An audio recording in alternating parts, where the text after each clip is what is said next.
Welcome to the BCS pregame show.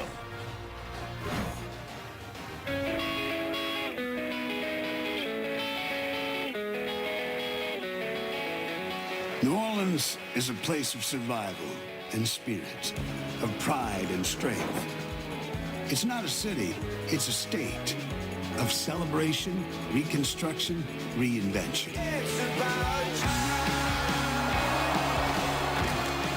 Tonight, it's the place where they come to reclaim their pride and to prove a point. Alabama never expected to be here. Their plan was Pasadena. There goes Davis. Oh, my God. Davis is going to run it all the way back. Instead, a loss for the ages kept the Tide from the SEC title and delivered it to the Dome. Oh, my God. The last chance for A.J., the last game for C.J., the final 4 quarters of a program used to playing for more than pride. Few expected Oklahoma to get here. With a quarterback by committee, with a committed defense, with a determined coach. The answer ultimately comes now.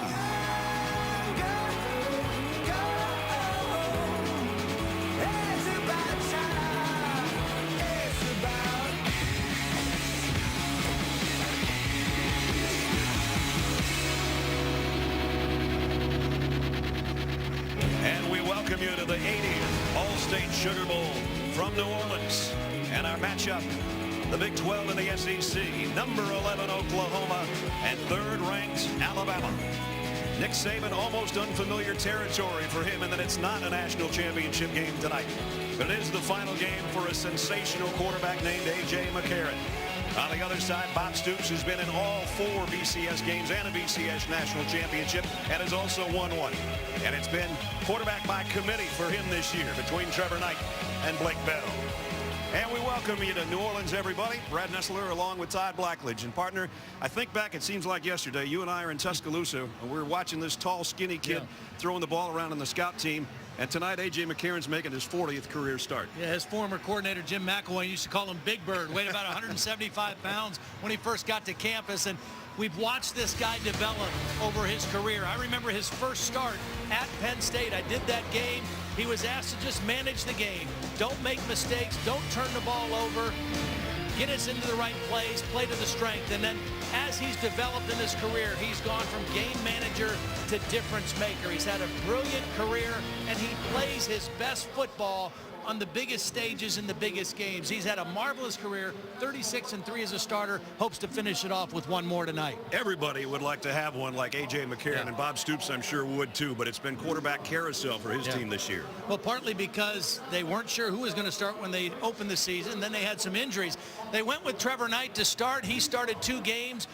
Banged up a knee. They had to go to Blake Bell, change their offense a little bit. Bell played great against Notre Dame, went back to Trevor Knight at the end of the year, but couldn't have beaten Oklahoma State and gotten to this game without Blake Bell coming off the bench. But tonight, they're both healthy, and I think Trevor Knight gives them the best chance to be successful against this rugged Alabama defense because he is more of a dual threat runner with the zone read type offense. The last time Alabama faced a quarterback in an offense like this, the end of the season against Auburn and Nick Marshall, and they had all kind of problems. Trevor Knight at 6'1", 200 pounds is not as big as Blake Bell, but he's a shiftier runner, can make people miss and attack the perimeter of this Alabama defense. They want to run the football. He also needs to hit some play-action passes, most ideally on run-down situations. The good news is, with almost a month between games, he's as healthy as he's been in quite some time. Let's head down now. 3rd member of our team on the field is Holly Rowe. Holly? Well, thank you. Bob Stoops is keeping it a secret right up until kickoff who he will actually start at quarterback, and that has made preparation for defense of Alabama very difficult. They've actually used a couple of different scout team quarterbacks. Cooper Bateman, a big physical running back, has also played quarterback for the scout team to give them a good look at a mobile quarterback. But then they've gone to their 2nd string quarterback, Blake Sims, who's a mobile guy but has a little bit better arm, and they've taken him from the 2nd team and asked him to run the scout team 2 or 3 periods per practice. Now, they said that they had this similar situation last time that they faced a team with two quarterbacks when they played LSU in the national championship game. They didn't know if they would face Jordan Jefferson or Jarrett Lee. So they didn't try to do too much. They said they didn't script too many different things for those guys. They didn't want to confuse their defense. They have prepared a similar way for this team. They want to get better against a mobile quarterback. Those have hurt them this year, of course, with Johnny Manziel and Nick Marshall of Auburn. All right, Holly, there's a whole lot of crimson in this building tonight. Crimson and cream, crimson and white. Nothing so sweet as Saban. Well, we'll see if that is true in the All-State Sugar Bowl. Reese, Mark, and Lou down on the set. They'll bring you a lot more pregame festivities when we come back in a minute. This BCS pregame show is brought to you by Expedia. Expedia helps 30 million travelers a month find what they're looking for, one traveler at a time.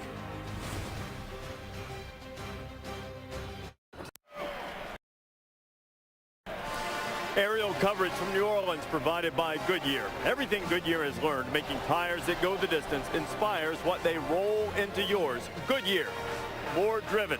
BCS pregame show for the All-State Sugar Bowl rolls on as we close in on kickoff between Oklahoma and Alabama. Reese Davis, Lou Holtz, and Mark May with you.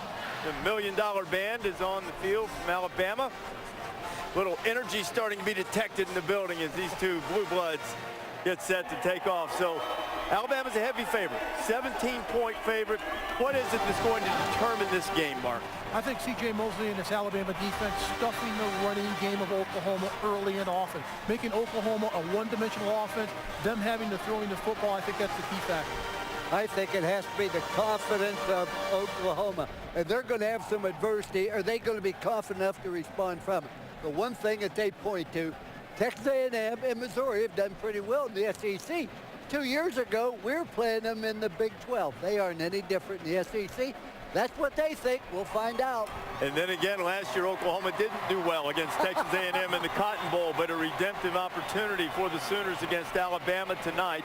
You mentioned C.J. Mosley. If he has a big night, 15 tackles, he'll become Alabama's all-time leader in tackles. If I had you make a case, perhaps in the court of the final verdict for Oklahoma, how would you make a case for the Sooners winning this game? They're going to have to make sure that they win on first down. Some way, somehow pick up 5 yards plus on first down to make it second down manageable. Because if they get the third down and 7 and plus, it's all in Alabama's hands because they can put pressure on the quarterback and they'll win this football game. They have to make sure they win on first down. If they can get the 5 yards on first down, got a shot. I'll tell you what I think gives them a chance. They've had 5 weeks to prepare. I wouldn't be surprised if they changed their offense completely. They ran the option. They did a variety of different things. The zone read, all kinds of things to discombobulate Alabama. I think that's what gives them a chance. It's the unexpected, and I think that's why he won't predict who his starting quarterback will be. He may play each one a different play. I talked to Stoops and Saban yesterday. Both echoed various sentiments that bowl games are really one-game seasons. Sometimes you can't take a lot from what's happened in the regular season or what might happen next year. What I do want to know from you, what's going to happen tonight? Who wins the game? Give me a score. I think Alabama wins the game by 14, 35-21. They pull away in the fourth quarter, very close for 3. I think Alabama comes out throwing haymakers early. They establish themselves as a dominant football team, and they continue to pour it on. Alabama wins this game 48-10. You remember what happened in this game last year when everybody was picking Florida to take Louisville apart? Yep. And then everybody got surprised? But is the difference Teddy Bridgewater's not walking through that door for Oklahoma? This ain't Florida. This Alabama, I want to tell you, that is different.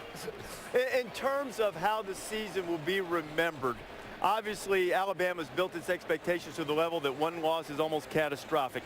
How does a win here tonight change the perception of the season for the Tide? Because that one play that beat them, that play, that 100-yard return by Chris Davis that everybody remembers, I think they just want to eviscerate that off the map. And if they come out there and they put up 40 or 50 points and they roll over a team like Oklahoma, just the name, Oklahoma, you roll over them in the Sugar Bowl, I think that erases that. They can say we're the best team in the country, we were just unlucky. But let's remember this, 14 straight years, Bobby Bowden had Florida State in the top Final 5. Now that is impressive.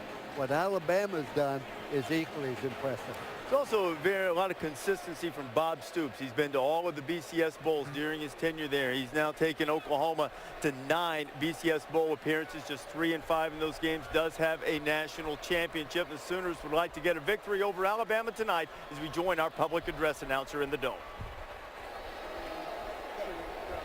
Ladies and gentlemen, we would ask that you please rise and join Brian Batt in the singing of our national anthem. Oh, say, can you see by the dawn's early light what so proudly we hailed at the twilight's last gleaming, whose broad stripes and bright stars through the perilous fight o'er the ramparts we watched were so gallantly streaming, and the rockets' red glared, the bombs bursting in air, gave proof through the night that our flag was still there. Oh, say, does that star-spangled banner yet wave o'er the land of the free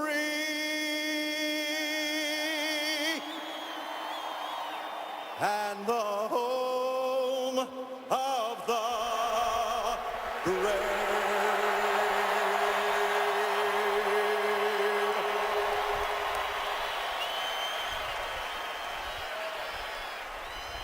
A sparkling rendition of the national anthem from Brian Batt as we close in and get ever closer to kickoff of the 2014 All-State Sugar Bowl.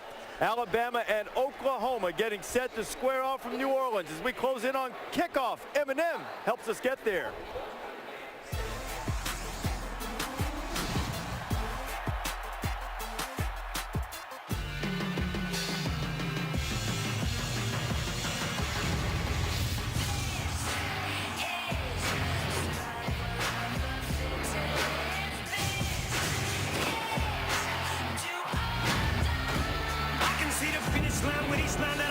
I'm so close to my goals, I can almost pole over the goalpost.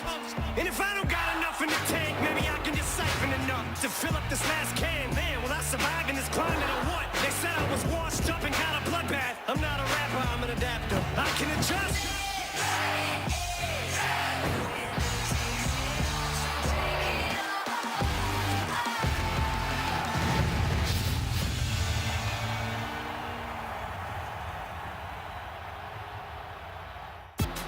Welcome to the Nissan pregame rush. Nissan, premier partner of the Heisman Trophy and the Bowl Championship Series. Superdome in New Orleans, the 80th Sugar Bowl. And the Sooners of Oklahoma, 10-2 on the year, playing in their 7th All-State Sugar Bowl.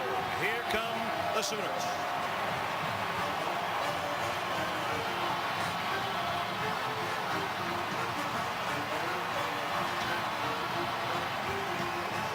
You look at these two programs, both decked in crimson.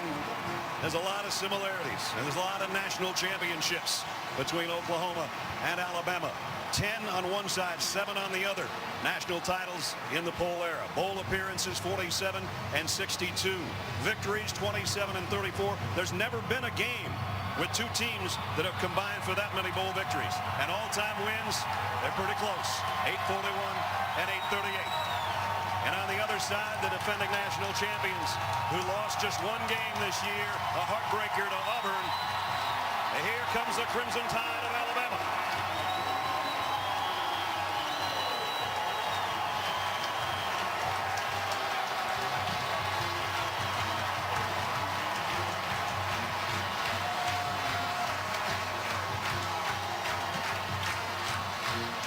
This has been the Nissan pregame rush. And if you're just joining us, we welcome you again. Brad Nessler with Todd Blackledge here in New Orleans. Day 2 of 2014.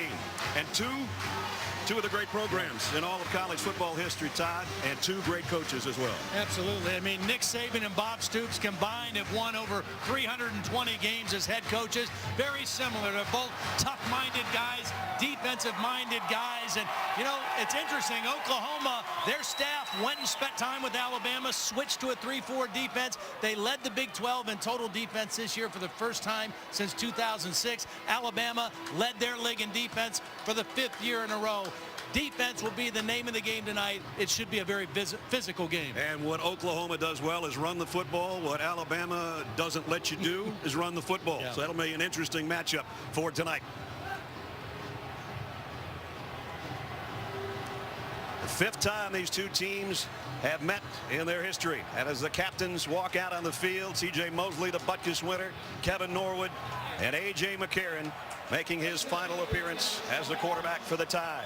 And the Sooners captains on their way out as we're just about set for the coin toss. And we send it down to our referee from the ACC, Brad Allen.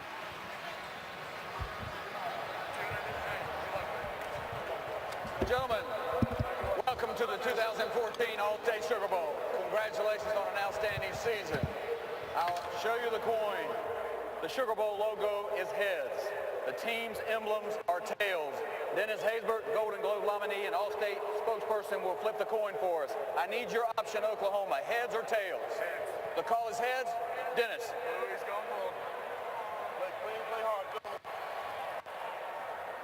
It is heads. Oklahoma, you've won the toss. You're going to defer your option. Oklahoma has won and has opted to defer. I assume you will receive. And which direction will you kick? We're going to kick this way. All right, Oklahoma will kick. Alabama will receive on this end. Good luck, gentlemen. So the Tide will get it first offensively. And down on the field to Holly Rowe. Well, Coach Saban, you said that in that last loss, attention to details was crucial for your team. What are the details that you've got to pay attention to tonight? Well, we just got to finish plays and, you know, execute with more discipline. And in critical times in the game, we didn't do that. So, you know, it's all about how bad you want to do it, what kind of effort and toughness you're going to play with, and what kind of discipline you're going to have to execute. But, you know, the last time we played, we got to watch somebody else celebrate. So, you know, we want to go earn it. It's going to be up to us. And, you know, that should be enough motivation for our team. Coach, mobile quarterbacks at times have been a challenge for your team this year. What have you learned from defending guys like Johnny Manziel, Nick Marshall, that you can improve on with mobile quarterback tonight? Well, I think we got to stop them running, first of all, and their quarterbacks are certainly capable of making plays running the ball as well as scrambling. And it's just something that you got to have a lot of discipline on defense to stay in your pass rush lane, affect the quarterback. And when he scrambles, you know, we got to stay in coverage. And, you know, it's been an issue for us in the past. We've worked a lot on it in practice, so hopefully we'll do it well tonight. Thank you. 165 wins on one side, 159 for Bob Stoops on the other side, including a national championship as well. And he's been in all the BCS bowls. Their only losses this year to Texas and to then 5th-ranked Baylor. And, of course, the Tide's only blemish, the heartbreaker in the Iron Bowl to the Auburn Tigers. You know, when you play in a bowl game and you've had a long layoff, and both these coaches mentioned it, a couple things you worry about or are concerned about: tackling, because you don't do much live tackling, and special teams. You don't do much live special team work. Right away, Oklahoma will be tested. They're 108th in the country in kickoff coverage, and Alabama has done a pretty good job with Christian Jones running back kicks. He's got 1 touchdown to his credit this year on a kick return. Nick Hodgson's got it teed up. Christian Jones and DeAndrew White are waiting on it on the other end. There's not an empty seat in the house. Everybody wearing the same color.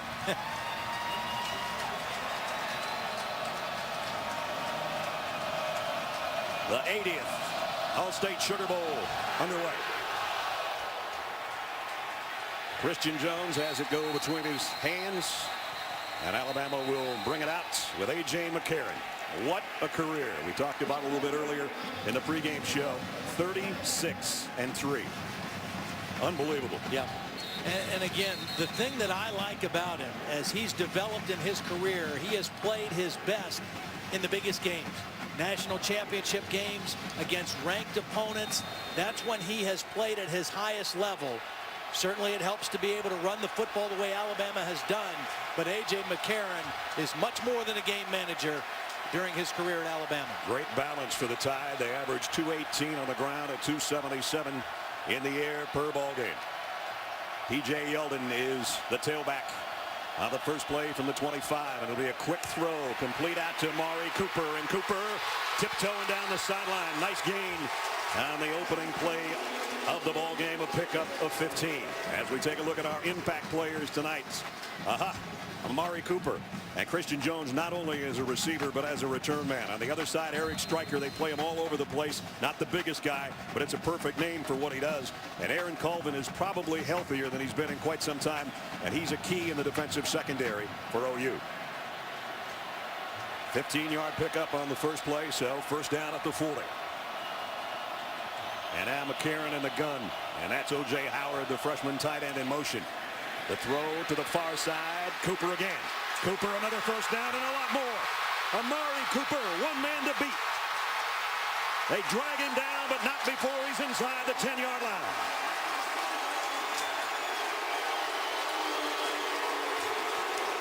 First two plays of the game, Alabama comes out in a run set. Two tight ends.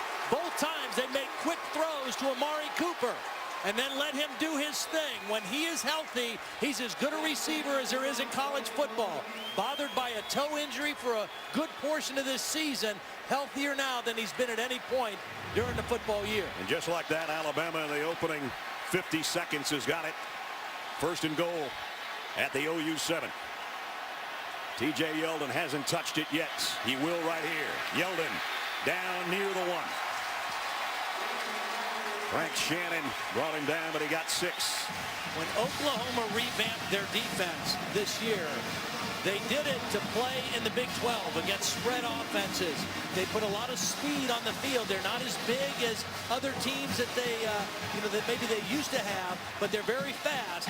They're not necessarily built to line up against these big, heavy sets that Alabama's showing right now down by the goal line. Now those 41 scores you saw in the red zone, 34 have been touchdowns. Second down and goal. Vogler, the tight end, the extra blocker in the backfield. Yeldon, touchdown.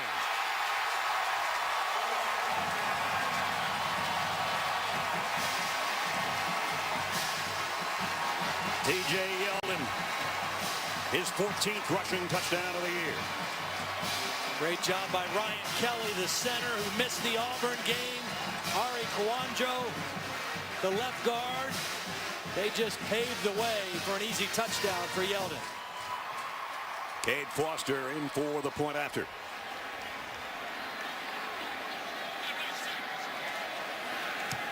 Seven 0 Alabama. Amari Cooper, an impact player? I guess so. First a 15-yard pass, then a 53-yard pass play. Got it down to the 7-yard line. T.J. Yeldon next in line. 1-yard touchdown. And in a hurry, the Tide 7-0.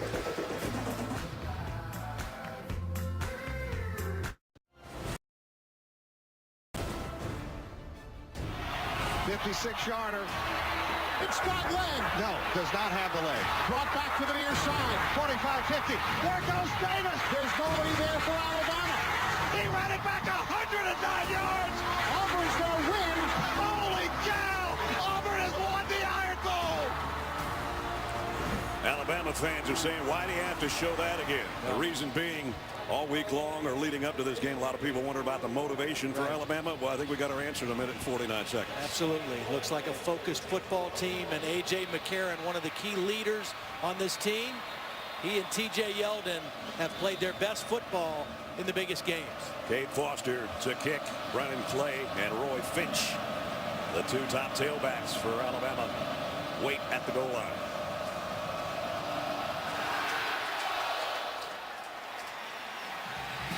This will be Roy Finch from about the 3, and man, and the ball is out as well. Was he down or not? He was. Wow. But what a hit he took on the kick return. D. Hart got him right about in the heart. Now, Alabama's special teams, for the most part this year, have been outstanding. There's been a few games, the Auburn game one in particular, where it let them down, but a great way to start your defense with a long field behind him. D. Hart with an excellent one-on-one tackle. Finch is going to feel that one for about a week. OU has to start inside its own 14, 15-yard line at the 14.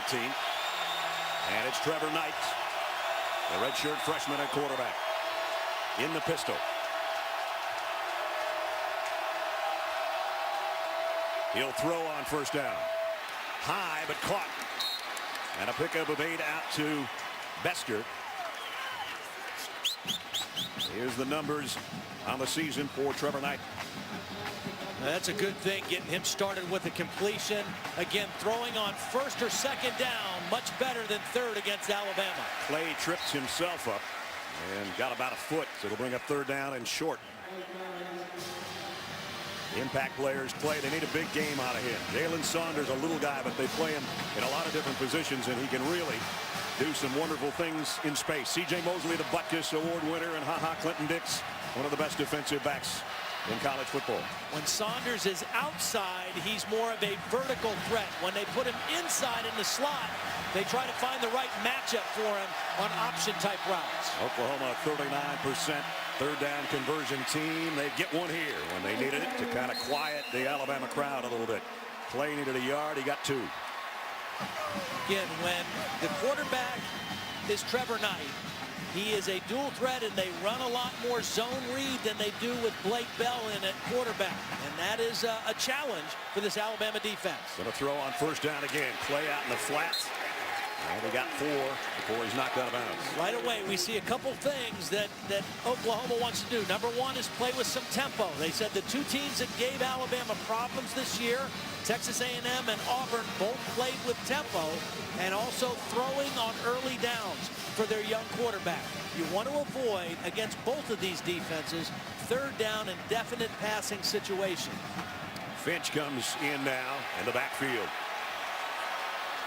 for Oklahoma. And here's Knight on the carry, and he got hammered right at the line of scrimmage.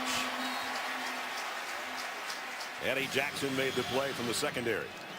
Eddie Jackson there, and Adrian Hubbard from the backside did a nice job chasing that play down. Took a good angle to the football as well. Now they picked up their first third down. This one's longer.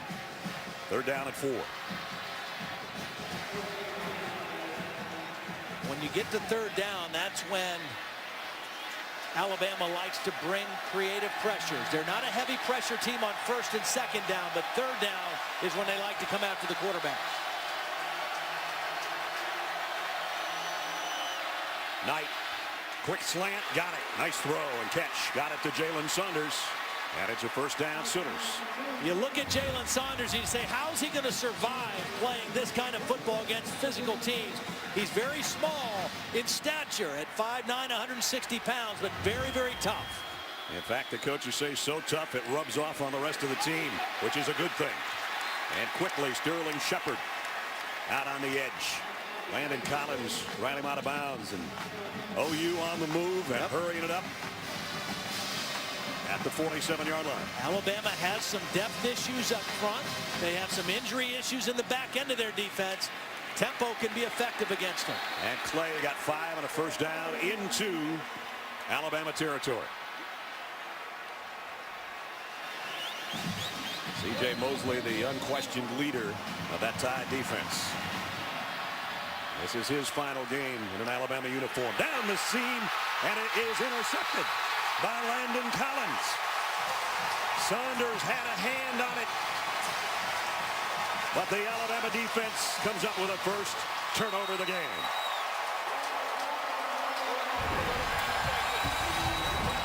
So Oklahoma had something working. Saunders, if he's an inch taller, it might be a touchdown. Instead, it's going the other way.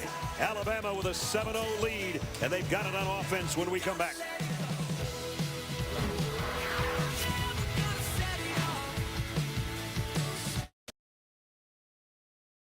The 2014 All-State Sugar Bowl is brought to you by Allstate. Are you in good hands? Nissan and the all-new Rogue. Nissan, innovation that excites. AT&T, rethink possible.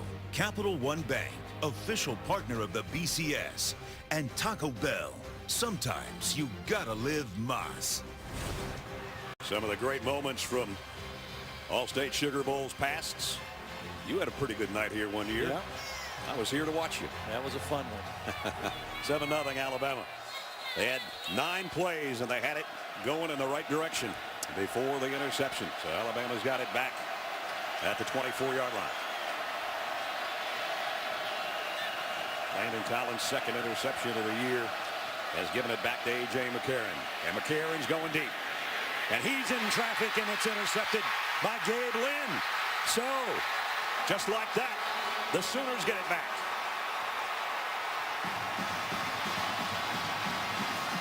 Very rarely do you see A.J. McCarron force a ball. He's looking at Kevin Norwood the whole way on this. Number 83 in the slot is going to actually be double covered with a safety over the top. And Gabe Lynn is there for an easy interception. Again, you don't normally see A.J. McCarron force a ball into coverage. That time he did. Did he ever? That's only the 6th interception suffered by McCarron this year, but right back to the OU offense now at the 45-yard line. And you know, we were going to show a replay of the Oklahoma interception before that play. The tempo really had Alabama off balance. The throw just a little high, but the tempo was effective for Oklahoma on that opening drive. Night play action. Might want all of it right here. And it's complete down the sideline. Bester. Touchdown.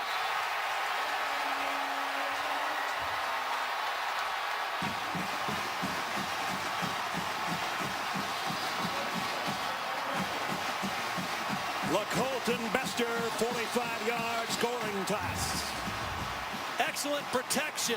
Trevor Knight stayed in the pocket, and I think Landon Collins, who got the interception the first possession, went for it, went underneath the throw, didn't get a hand on it, and Oklahoma got a touchdown instead.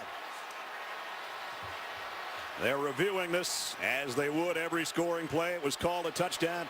I don't know if his toe is out right there or not. It's close.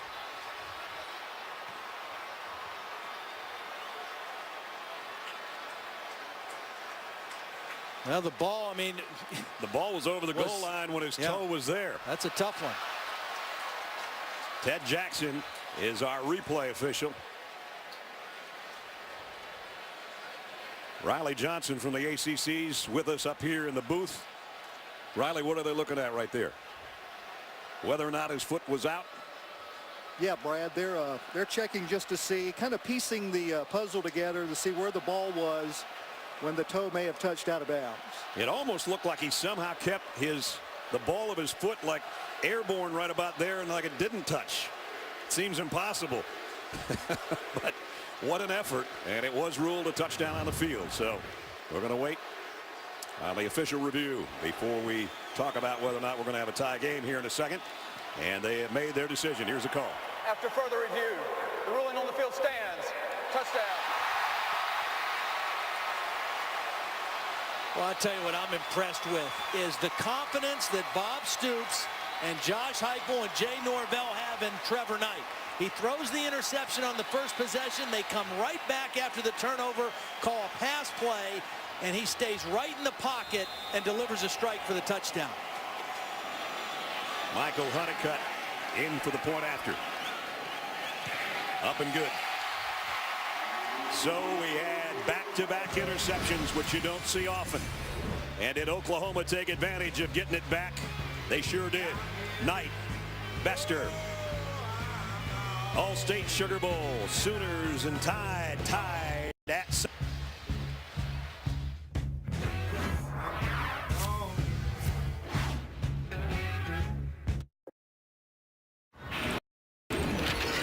Welcome back to the All-State Sugar Bowl from the Mercedes-Benz Superdome in New Orleans. And man, am I glad we're inside, because the wind's blowing about 40 miles an hour out there.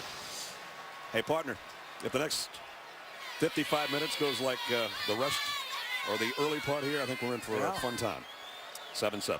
I'm impressed with Trevor Knight. You know, the coaches told us these extra 12, 13 days of practice have been so valuable for him. Not only to get healthy after the shoulder injury from Oklahoma State, but just to get more comfortable with their offense, particularly the passing game portion of it. He's off to a very good start.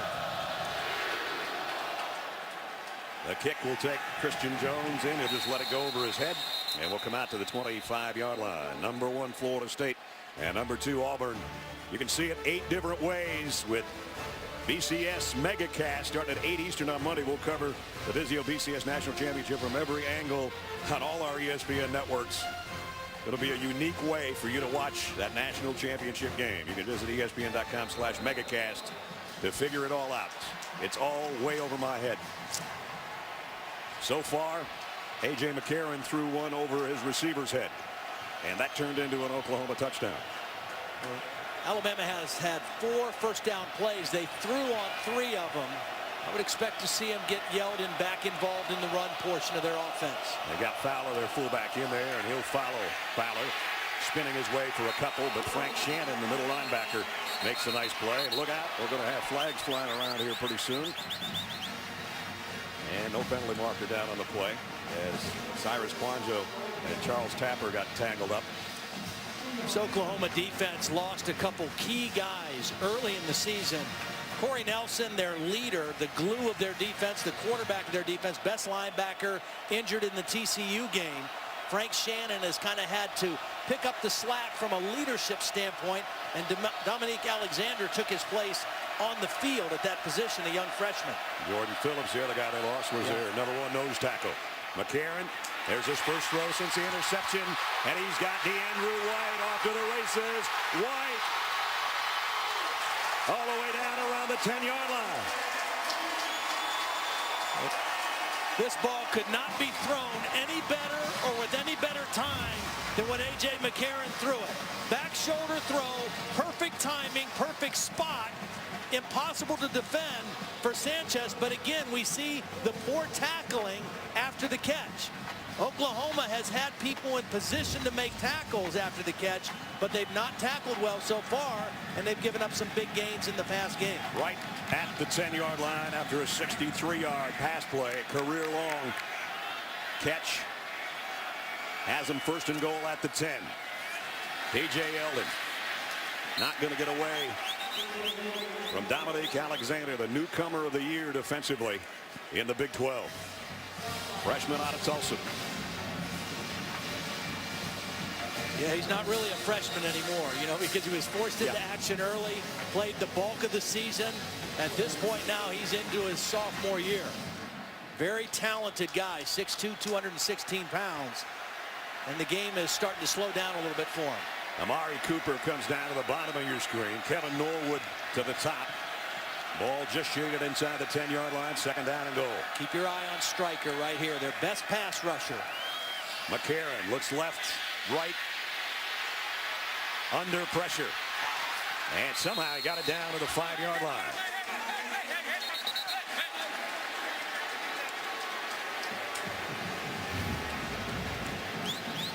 A.J. McCarron, again, usually protects the football very well. Uncharacteristically through that interception on the first possession.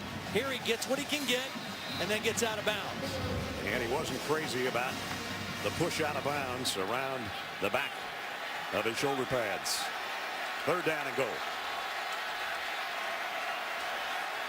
O.J. Howard's the biggest target. His tight end in a slot on the left side. McCarron in the shotgun. On 3rd and goal, to the corner, and he overshot the guy that got him down there close, DeAndrew White. And we got a camera guy down. At least he's smiling. Kaz Everett was back there covering. Well, Oklahoma really sold out. They brought everybody. They played 0 coverage. There was no safety help. It was all single coverage. Knowing that they had the end zone, they didn't have to play depth, and they forced the throwaway by A.J. McCarron. Alabama had some trouble against Auburn, that's for sure, in the field goal department. This will be a 22-yard attempt by Cade Foster to try to give the Tide the lead back.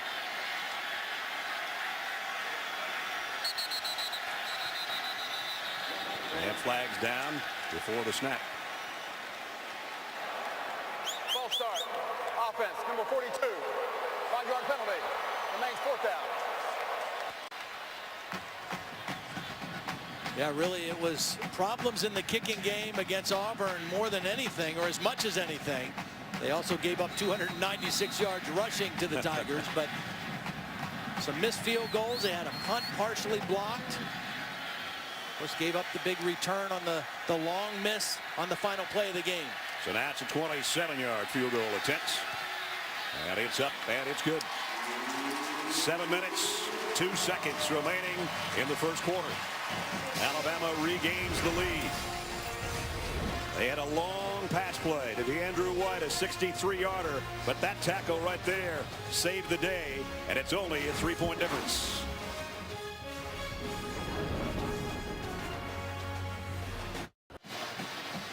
Our aerial coverage from New Orleans provided by Goodyear.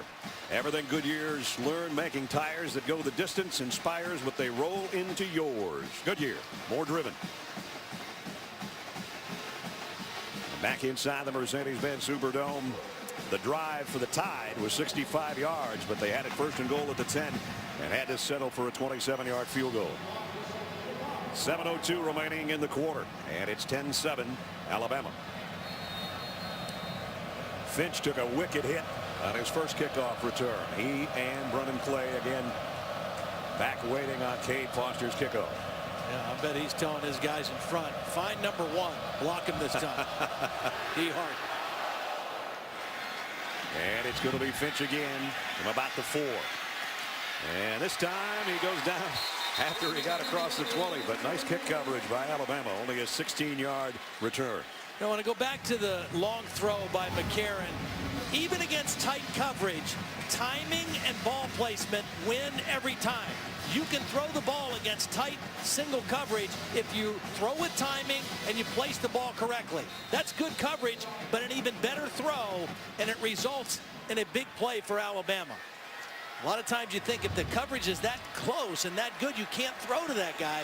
Timing and ball placement beat tight coverage every time. And A.J. knows how to mix it up to his receivers.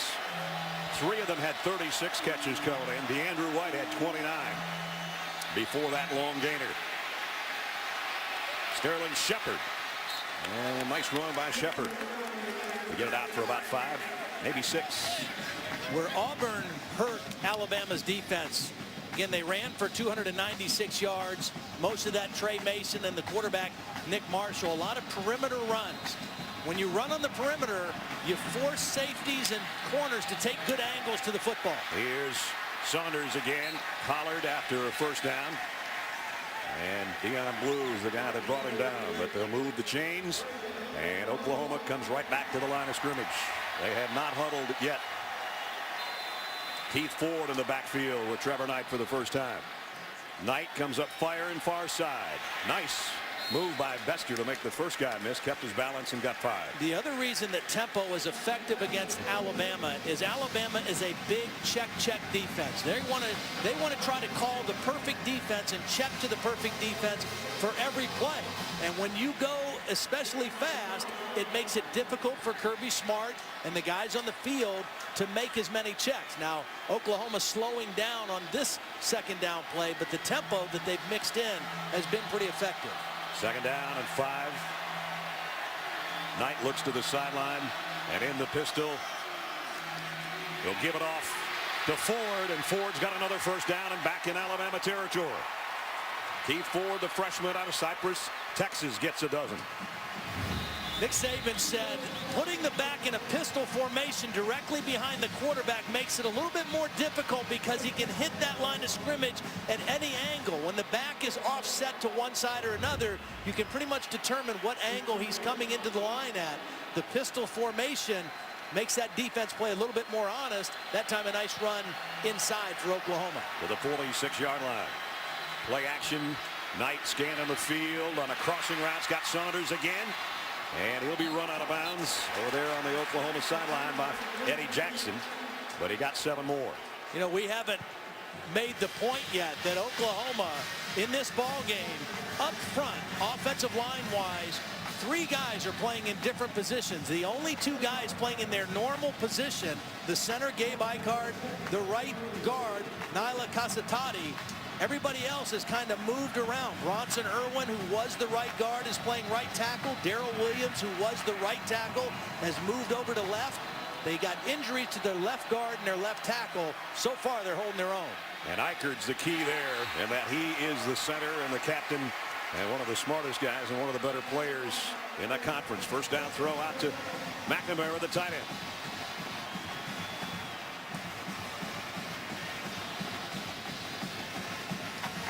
So again, Saunders comes off the sideline, and he'll come out with Shepard and Reynolds. Three wideouts to the right side.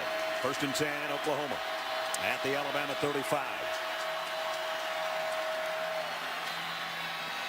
Clay got the corner.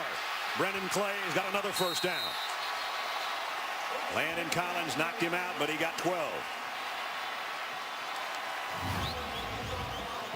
Again, the perimeter runs. The keys kind of looked like there was going to be a quarterback run back to the left. They slipped Clay out to the other side, and 4 angles by Alabama's secondary getting to the football. You see Oklahoma when they rush it well, that's good news. In the losses, not so much. And they're in field goal territory right now for Michael Honeycutt, but they're thinking touchdown. First down at the 23.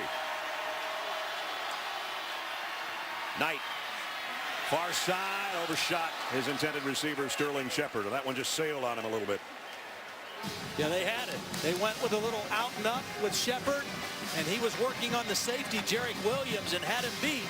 But you're right, the ball took off on him a little bit. He had hit his last 5 before that incompletion.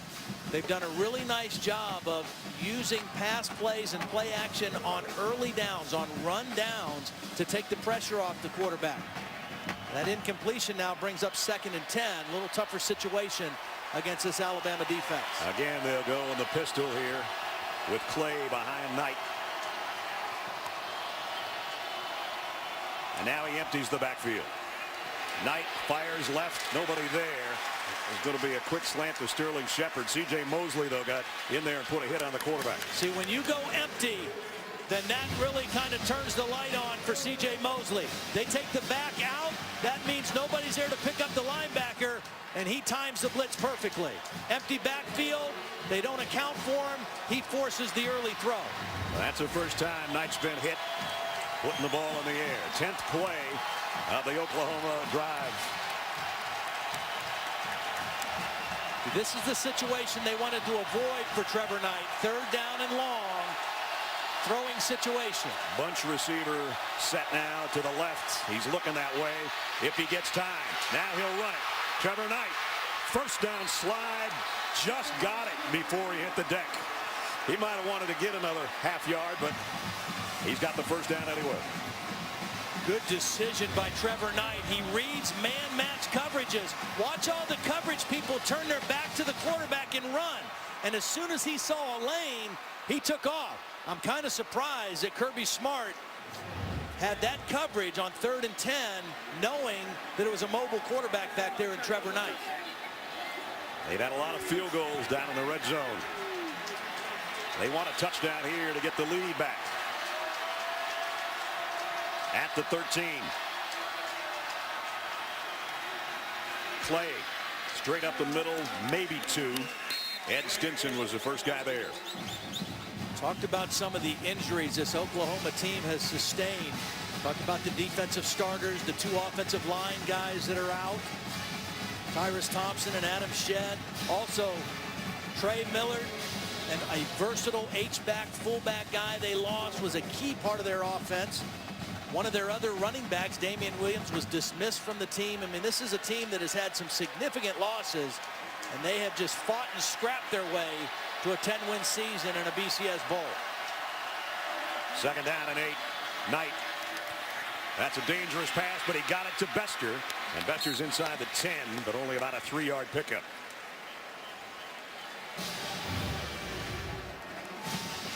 Alabama read this. I mean, usually you try to pick him off with the back. That's what Brennan Clay was trying to do. Didn't get quite enough of Eddie Jackson. But the good news for Oklahoma, it's a third down situation where the quarterback run is still very much a factor here. Oklahoma's 3 for 3 on their third down conversions. They've got another one here. Third down and 5. They can get a first down at the 3-yard line.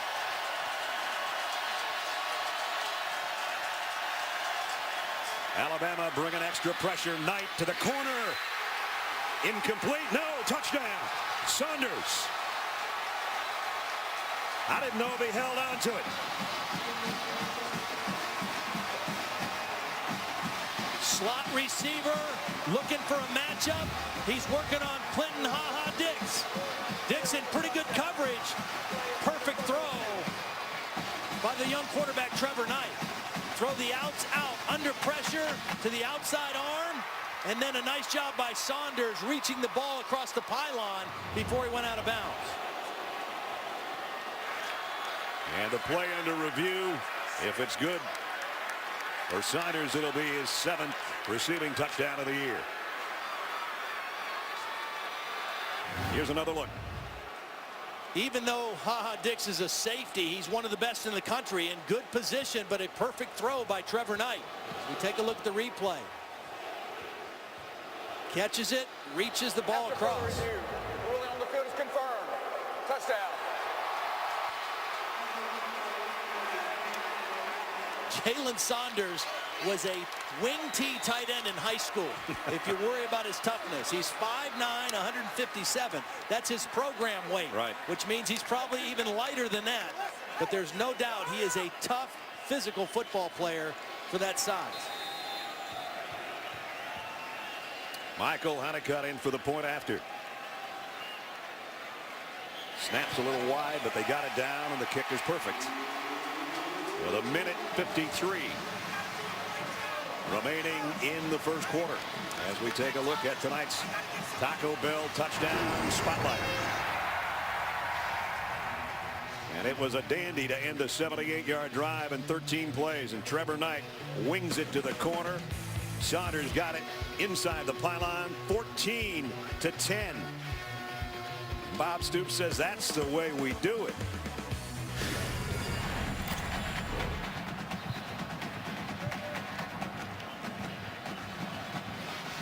A minute 53 to go. Good quarter for that young man. And Alabama's defense got to be saying, wait a minute, this wasn't supposed to happen. Well, and it's been the throwing of Trevor Knight as much as anything, I think, that has caught this Alabama team a little bit by surprise. He's been excellent on third down, had the one interception that was just slightly overthrown and tipped by Saunders. But he has been on the mark throwing the football so far in the first half. Let's check in with Holly. Guys, another factor earlier in this game is this tempo of Oklahoma, how quickly they're running plays is affecting the Alabama defense. Alabama hasn't played for 32 days. I already see a lot of the defenders, including the defensive backs, not just the big guys, their chests are heaving, their hands are on their hips. This tempo affecting the defense. Yep.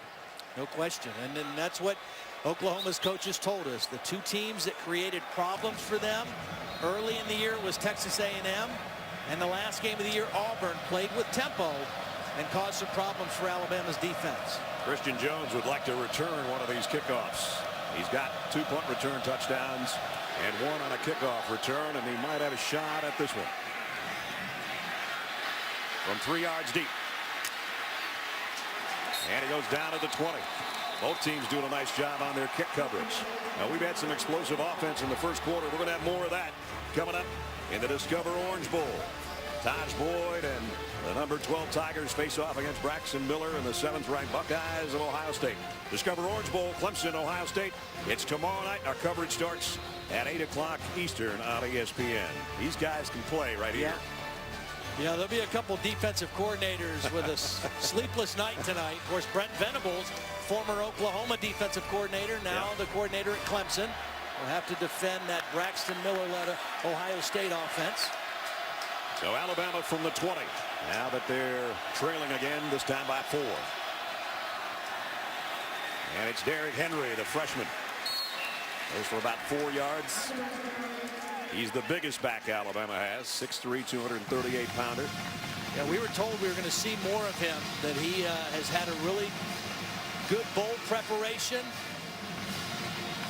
Didn't play a whole lot early in the year, but has started to come on here at the end of this season.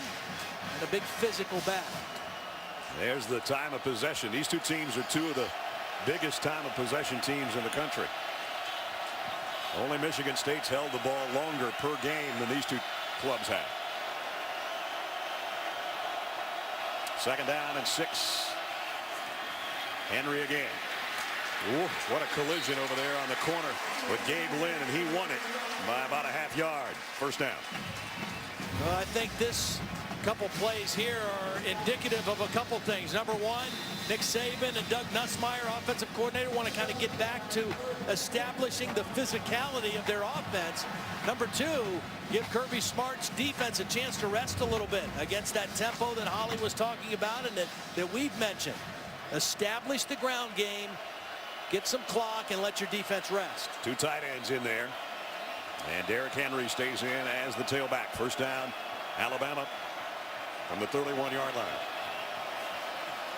Nice play fake by McCarron. He's in trouble, though, and down he goes. Geno Grissom got him. Sack number 1 on the night.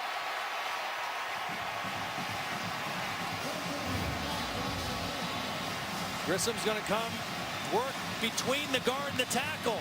Kouandjio thought he was going to get help from his brother, and Ari Kouandjio just doesn't stay with the block, and Grissom takes an outside course to the quarterback and gets the sack. AJ doesn't get sacked much. It's only the 11th time he's gone down this year. There was a stretch in SEC play this year where he went about a month and a half without getting touched. They just touched him to end the first quarter. And a dandy it was from New Orleans. End of 1. Oklahoma 14, Alabama 10.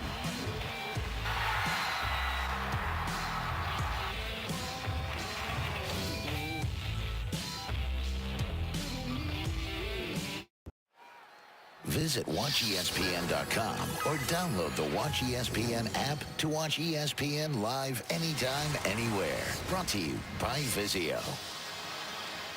Back at the Superdome, we start the second quarter of the All-State Sugar Bowl. Brad Nessler, Todd Blackledge, Holly Rowe, and our ESPN crew. Great first quarter. Oklahoma leads it 14-10, but Alabama's got it to open up number 2 at the 24-yard line. But with a second down and 17 after a sack, quick slant. They got some of it back on the completion. Picked up about 9 to DeAndre White. Mentioned that Oklahoma made some changes defensively this year, philosophy and scheme-wise, going to more of a 3-4 defense or a 30 front. They visited with Alabama. They employed a lot of the things they do. On first and second down, very similar. On third down, one of the things Oklahoma does that Alabama doesn't do, they like to stand up guys, move them around, try to create confusion with where their pressures are coming from. A lot more movement on third down than Alabama uses. That was Mike Stoops, the defensive coordinator you saw pacing the sideline in his second tour of duty in Norman after his head coaching job at Arizona. A.J. McCarron going long. Wyatt has got it, and he's gone. Touchdown, Alabama.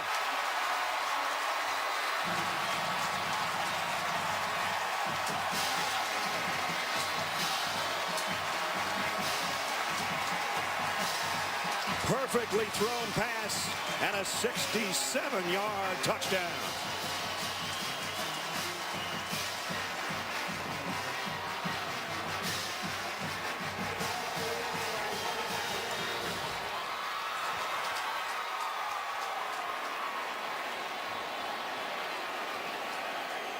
Cade Foster into the point after.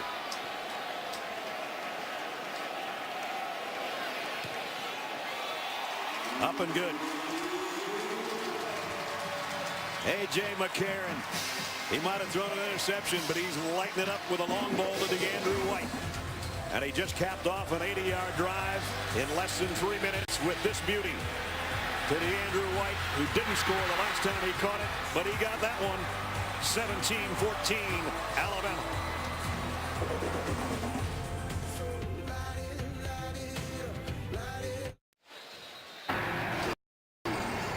A.J. McCarron of Alabama is a nominee for the AT&T All-American Player of the Year.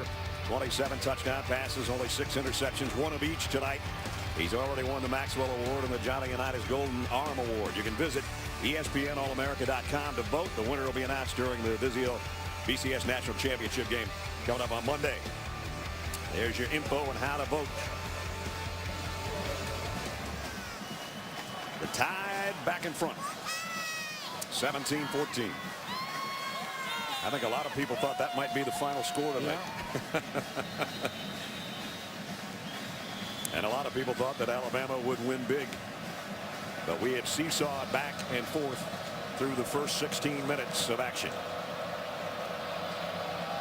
Foster to kick again. This one's way short. Going to have to run up on it in a hurry at the 14-yard line. And Roy Finch got to the corner. Finch, the kicker, had to get him. Foster got him at the 45-yard line, but great field position and a 30-yard kickoff return as we take you back to the touchdown. Well, I mentioned Oklahoma tries to create confusion. They're going to walk these guys up and show blitz, but they're going to both drop out. The guy they're trying to influence is the back right here, Derrick Henry. Watch how he reads them going out and peels back out for the outside blitzer. And because he read it correctly and picked up the outside man, A.J. McCarron had enough time to throw that ball downfield to DeAndrew White. With a young back, pass protection is usually the thing that holds him back. That time beautifully done by Derrick Henry. So again, a short kick and a good return by Finch, and great starting field position at the 45 for the Sooners. And on the option, pitch is late, and Shepard gets drilled by Clinton Dix, and a loss of 4. Defending the option is all about assignment football. Somebody has the back, somebody has the quarterback, somebody has the pitch man. Everyone accounted for into the short side of the field. Clinton Dix, one of the best safeties in America at run support, is right there for the tackle behind the line of scrimmage. Makes it second down and 14. Oklahoma hasn't been behind the chains too much so far in the first half. But a long yardage situation here on second down. And Knight throws a slant, completes. Bester picked up about 5, and then Landon Collins landed in on the turf, and there's a flag down on the far side. It's a false start on Oklahoma. That's their first penalty.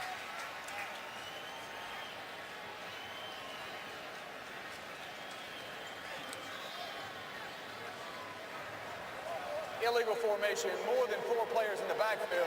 Number 69 was not on the line of scrimmage. 5-yard penalty. Remains second down. I think he meant 68. Again, that's Bronson Irwin, who has been the starting right guard, has moved out to right tackle for this game. So a little bit of a new switch for him. He's only worked at tackle in emergency situations. That time didn't line up on the line of scrimmage correctly. He's a little bit deep right now, too, as a matter of fact. Second down and 19. Play action. Screen pass coming. Clay, another big collision with Clinton Dix and C.J. Mosley. Well, those two players that you just mentioned on the tackle are two of the smartest football players in college football. They really read things quickly. They've seen everything you throw at them, and they take good angles to the football. Third and long. Deep ball caught. What a catch by Derek Woods. First down, Sooners.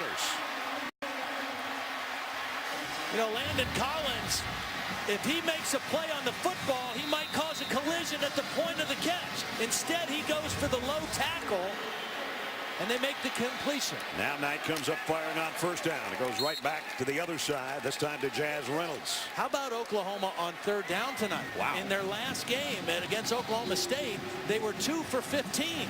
They're 5 for 5 tonight. Second down and 3 at the Tide 30. Play action. Knight going to have to try to throw this one away. And given chase was Jonathan Allen. Breathing down his neck. What the Alabama coaches are arguing is that there were linemen downfield.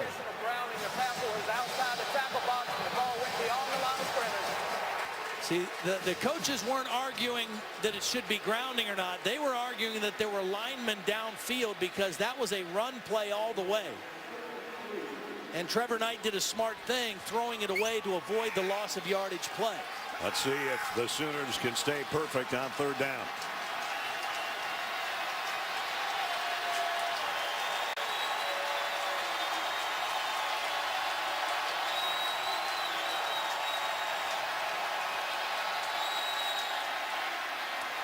Whoop, that one's tipped. Adrian Hubbard got a hand on it. One of the things about this Alabama defense, they've got a lot of long guys. Adrian Hubbard is an outside linebacker, but he's 6'6", and he got underneath that throw and reached one of those long arms up. Watch number 42 on the edge of the screen, drops underneath and gets his right hand up. That's a hard thing to throw over to the short side of the field. Michael Honeycutt's 23 out of 26 on the year. His longest was 44. Now this will be a 47-yard field goal attempt. Honeycutt, kick on the way. How about this ball game so far? 11:45 remaining in the first half. Oklahoma comes back and ties it up. Sooners 17, Tide 17.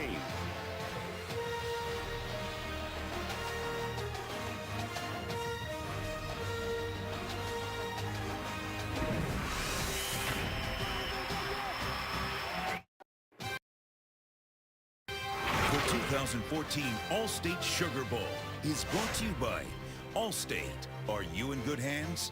Chevrolet. Find new roads. Tostitos chips and dips. Bring the party. Coke Zero. With real Coke taste and zero compromise, Coke Zero lets you enjoy everything. And the Discover It card. It's a game changer. Castle of Jackson Square back there in the background here in New Orleans, where we're tied at 17.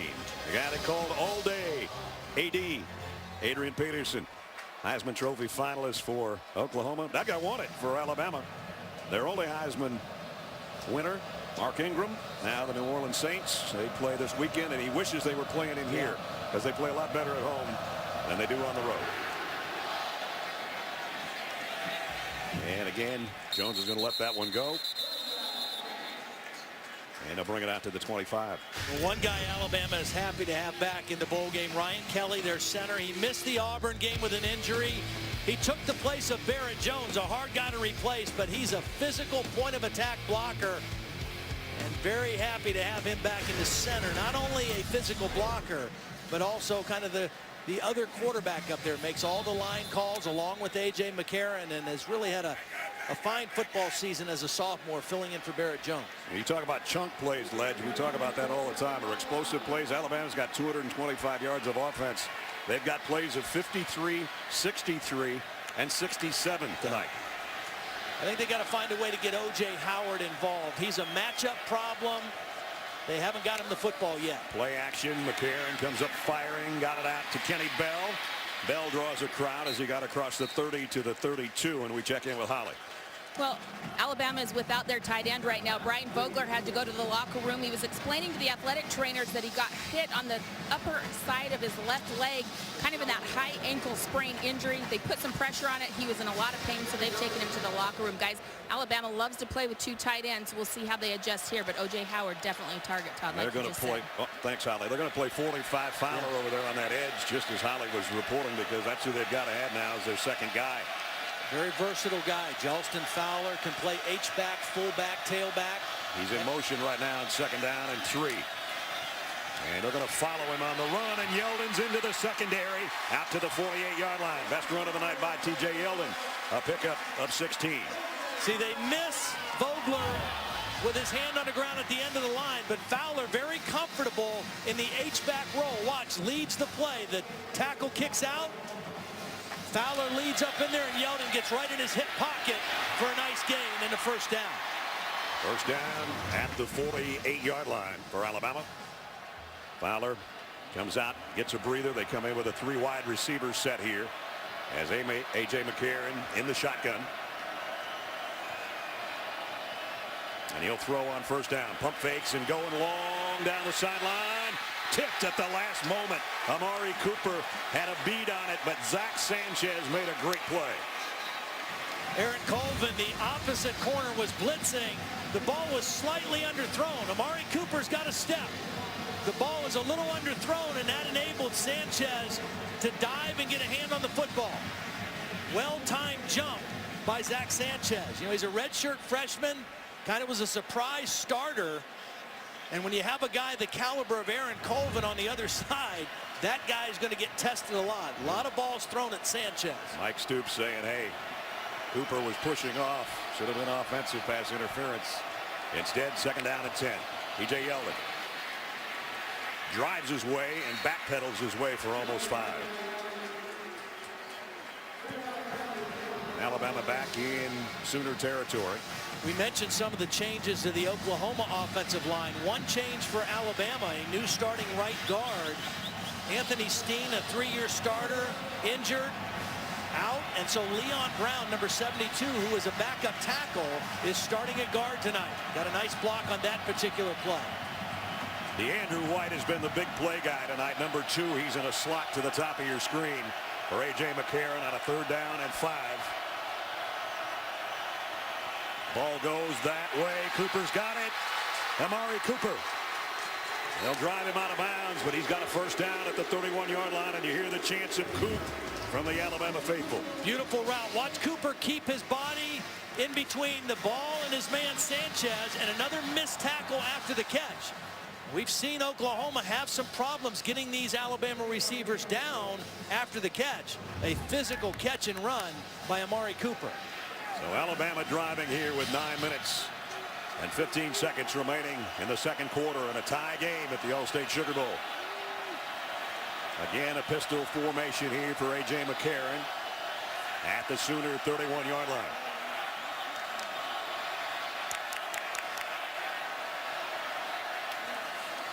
Yeldon cuts back in the middle, and again a tough run. Didn't look like he was going to get much, and he got 6 out of it. You know, for all the spread pass offenses that Oklahoma sees in the Big 12 week in and week out, Mike Stoops told us he thought this collection of wide receivers Alabama has is the best that they faced all season. A lot of talent. After the interception, pretty good. 5 out of 7, 162 yards and a touchdown. 7th play of the tie drive. 2nd down and 4 at the Sooner 25. Fowler's back in there. Last time they ran the counter with him leading the way. He moves that way. And he'll follow him again. Weaving his way for what looks like possibly another first down. It's going to depend on how they spot it. The linesman looks like it's going to come up a little bit short. There's some teams that ran the football on Oklahoma this year that caused some problems for them. Big physical teams. Notre Dame ran the ball well early in the year. Texas, in the upset win in Dallas, ran it 60 or 55 times for 260 yards. And Leon Brown's going to have to come out because his shoe came off. And so an already shuffled offensive line's got to shuffle another guy out there. Kellen Williams will take his play on a vital 3rd down here.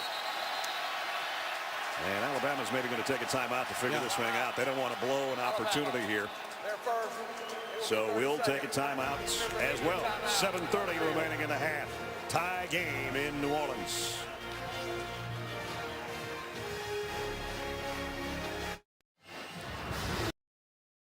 Welcome back to the All-State Sugar Bowl here in New Orleans. I'll tell you what, partner, why don't we just get every game in 2014 That'll work. to work like this one, 17-17. This is a lot of fun right now. This is a lot of fun. And you know, the thing I've been most impressed with is both quarterbacks threw interceptions, and they both have responded and come back and led their teams and made big-time throws ever since that point. And, of course, A.J. McCarron now has his team on the move again in scoring territory in Oklahoma part of the field. We've had 2 lead changes, 2 ties, currently tied at 17. And with the regular lineman back out there after calling the timeout, 3rd down and 1. First time we've seen an eye backfield, I think, all night. And at Yeldon straight ahead. Boy, they stood him up, but he got the first down. Not by much. Yeah, he didn't need very much, and he didn't get very much, but he got enough. And the good news for Alabama, too, is Vogler back on the field as well. So the tight end who had the ankle injury that left the field is back out there. At least for that play he was. Yep. Comes back out now, but they've got the first down And this is where Alabama typically likes play action. Again, O.J. Howard has been very quiet in the ball game so far. A big weapon for them. 3 wide receivers set here, though, on first down at the 20. McCarron. Slip screen to Amari Cooper. And Cooper dives forward for about 7. Tapper holding on for dear life. Amari Cooper coming off an Auburn game when he had a career high 178 yards on 6 catches. And again, when he's healthy, he's as good as there is in college football. He's physical, he's fast, he's really good with the ball after the catch, and he's showing that again tonight. Already 91 yards on 4 receptions. Second down and 3. DeAndrew White in motion. Yeldon puts both hands around the football and got a 1.5 yards. Eric Stryker made the tackle, and they'll bring up another 3rd and short. Eric Stryker's a fun guy to watch. He's undersized as a linebacker. He's 215, 218 pounds, very fast and explosive. Excellent pass rusher off the edge. That time, he made a tackle on a big bag inside between the tackles. His name matches the way he plays, that's for sure. Alabama's already converted 2 third downs on this drive. A 3rd and 5 and a 3rd and 1. Here's another 3rd and 1. And again, it's Yeldon behind Fowler, and he's got another first down. And the ball out at the end. I don't know. Oklahoma's going the other way. Geno Grissom's got the football.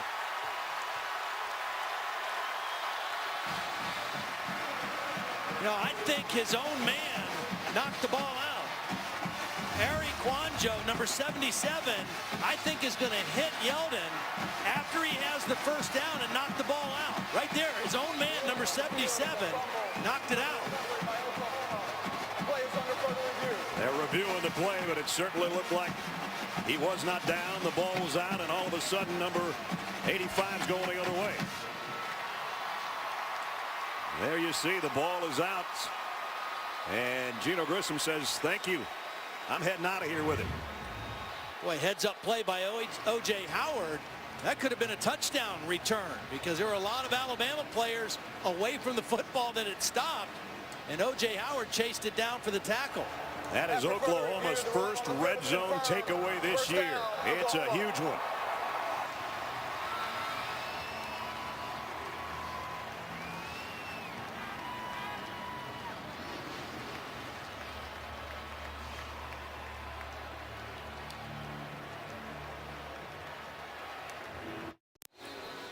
Our aerial coverage provided by Goodyear. Everything Goodyear has learned, making tires that go the distance, inspires what they roll into yours. Goodyear, more driven.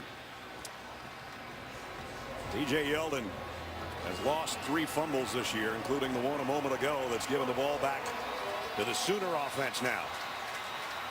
And as I mentioned, first time they've had a takeaway in the red zone this year for Oklahoma. It's a big one.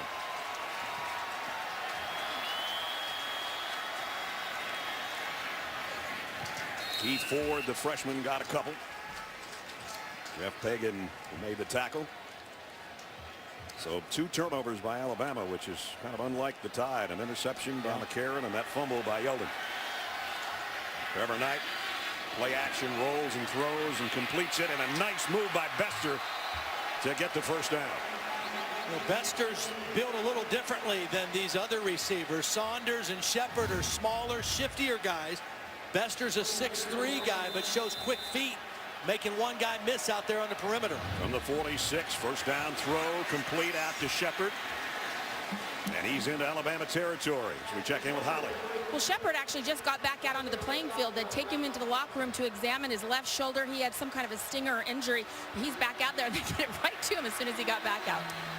And a 2nd and 5, straight up the gut. Only a yard or 2, though, for Keith Ford.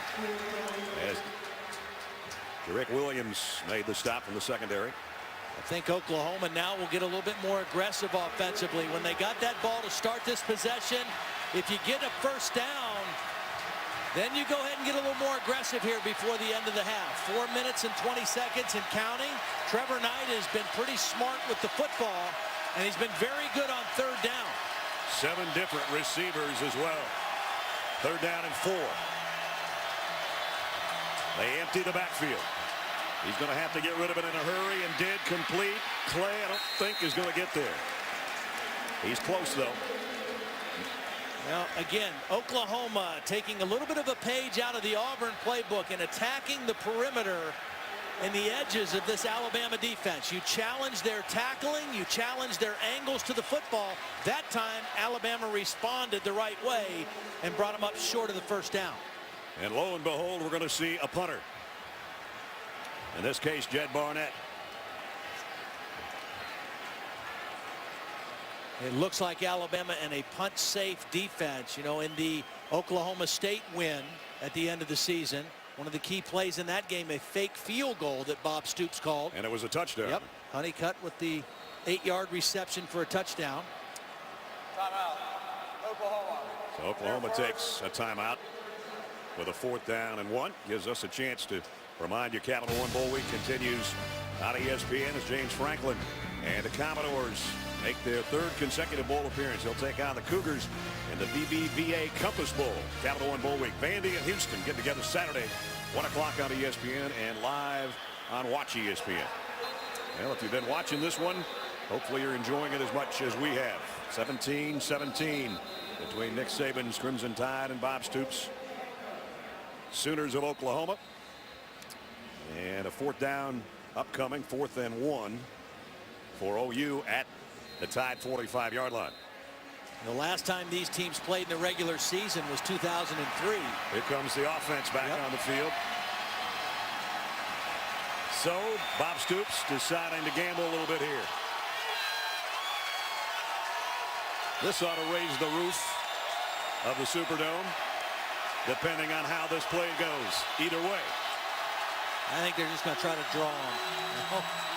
Here they come, and he's got it. Clay got 2 yards. That is a gutsy call by Bob Stoops. His team's going to get the ball to start the 3rd quarter. At first he was going to punt, then he decides to go for it. Nice job picking up the inside blitz by Irwin. And again, on 1st down, Trevor Knight has been very effective. 8 of 9 passing for 91 yards, all on 1st down. Adrian Peterson likes it. And now the officials are going to stop playing. I think we're going to have an Oklahoma timeout again. Oklahoma, their 2nd. It will be 30 seconds. It's a short timeout here. They've done well on 4th down. They were 3 for 3 in the Bedlam game against Oklahoma State, and they are now 11 out of 16 on the season on 4th down conversions. Well, the thing about Oklahoma's offense tonight, we talked about the makeshift offensive line. They've given Trevor Knight good protection. And when the protection's there and it's zone coverage, he stays in the pocket and he delivers the football down the field. When he reads man coverage and guys with their back to the quarterback and he sees a lane, he's made a couple decisions to scramble. He's been very comfortable in and out of the pocket tonight so far for the Oklahoma offense. And, you know, that 4th down, Alabama's had teams, that was the 19th 4th down play teams have gone against him. And when it's 3 yards or fewer, 50% they've given it up. When it's 4 yards or more, they've shut them out 10 times. That was 4th and 1. Oklahoma got it. So the Sooners down to 1 timeout on a 1st down at the 43. Play action. Knight's going to go long down the sideline. Oh, what a catch. Touchdown.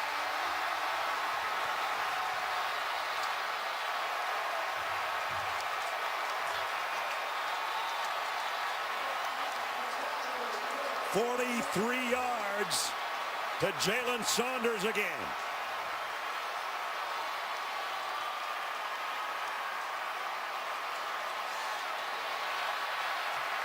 Wow. Another 1st down throw.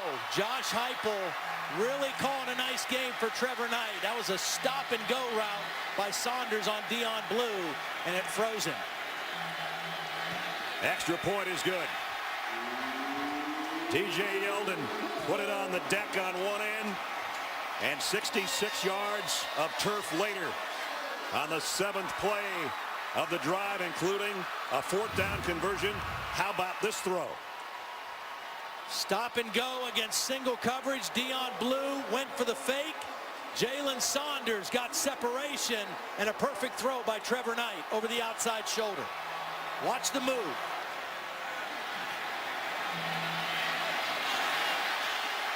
That is pretty. So is that. So another lead change, and now we have a touchdown difference between the number 11 Sooners and the 3rd-ranked Crimson Tide. 24-17 Oklahoma. Since that interception, look at the numbers Trevor Knight's put up. You know, and that interception was not a bad decision, and it wasn't a bad throw, just a little high, and it got tipped in the air and was picked off. He has been on the mark in the entire first half throwing the football. For Alabama, a continuing struggle in the red zone. You mentioned the first turnover, but they've been struggling in the red zone. 3 possessions, a touchdown, and a field goal when they had 1st and goal at the 10, and then the turnover. And they had problems against Auburn in the last game in the 4th quarter in the red zone as well. Don't think a lot of people thought that Alabama would give Oklahoma 24 points, much less in the first half. Christian Jones met at the 16-yard line, and down he goes. Everett on the kick coverage as we go down to Holly. Well, Trevor Knight looking pretty comfortable on that last touchdown throw, and for good reason. He is playing in the home of Drew Brees. He wears number 9 because he grew up idolizing the New Orleans Saints quarterback, who is also from Texas, where Trevor Knight's from. He actually got to meet him last Friday. Oklahoma was practicing at the Saints facility, and look who he met. I think he did a pretty good impersonation of Drew Brees right there. He looks right at home in this Superdome field. We said that Jay Norvell, the co-offensive coordinator, was he a little freaked out when he met Drew? He said he was really cool until they actually got the picture, and then Drew walked away, and he said, "Coach, dude, that was Drew Brees."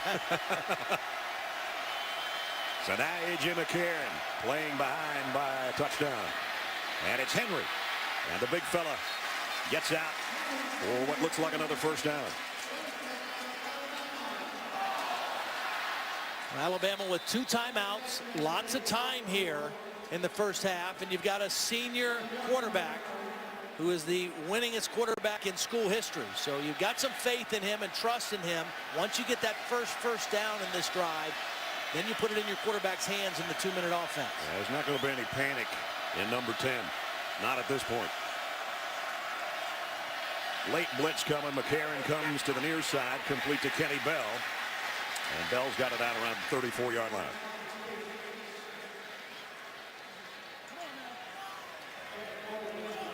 Aaron Colvin, who had shoulder problems in the middle of the season, then a toe issue. And they say probably around 90%. But he at 90% is a pretty good one. Another Tulsa native senior captain. 2nd down and 4. With just under 2 minutes to play in the half. McCarron, pressure coming from the backside. A.J. got around that, directs traffic, and now he's going to head for the first down marker, and he got there. And that was Stryker. Again, their best edge pass rusher. He thought he had A.J. McCarron for sure.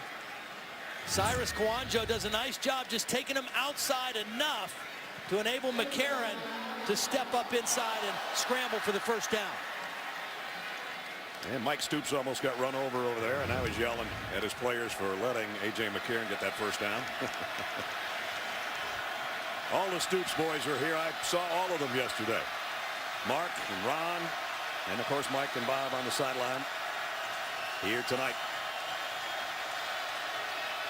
First down, Alabama. McCarron, quick throw to the outside. Amari Cooper makes the catch. Coming up on the Buick halftime report with Reese and the guys. First half shootout, I guess. And then a preview of the Orange Bowl with the Tigers of Clemson and the Buckeyes of Ohio State. All that's coming up on the Buick halftime report. See, the dilemma right now for Mike Stoops is if I bring pressure and try to go after A.J. McCarron, he is very effective when you blitz him because he's seen every imaginable blitz you can bring at him. and he knows when you bring pressure, that leaves one-on-one coverage with his dangerous receivers. 2nd down and 5. He's got 3 of them out there if he has time to throw it. And he's going to have to throw this one away. Eric Stryker was given chase again. A.J. gives him a little pat on the helmet as if to say, nice job, man.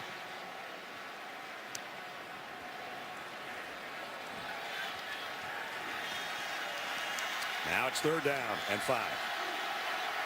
With 1:39. Alabama 2 timeouts remaining. Again, the guy who has been quiet. A.J. has spread the football around a little bit. O.J. Howard still without a catch. Very quiet in this first half. And I think a matchup problem for this Oklahoma defense. He's lined up on the right side. And now Alabama's going to have to take another timeout. No, it's going to be Oklahoma taking the timeout. Timeout. So that is their last timeout of the half. There's a bunch of guys upset with Julian White, number 2. I'm not sure exactly, or Julian Wilson. Not exactly sure what he did wrong. He wasn't lined up correctly, and he was getting an earful, still getting an earful from his teammates over there. And Colvin's right in his grill. Can't we all just get along? We're teammates. He's getting some coaching from everybody, that's for sure. Including the middle linebacker, Shannon, and Aaron Colvin, as I mentioned, the captain of the defense, or one of the captains of the defense.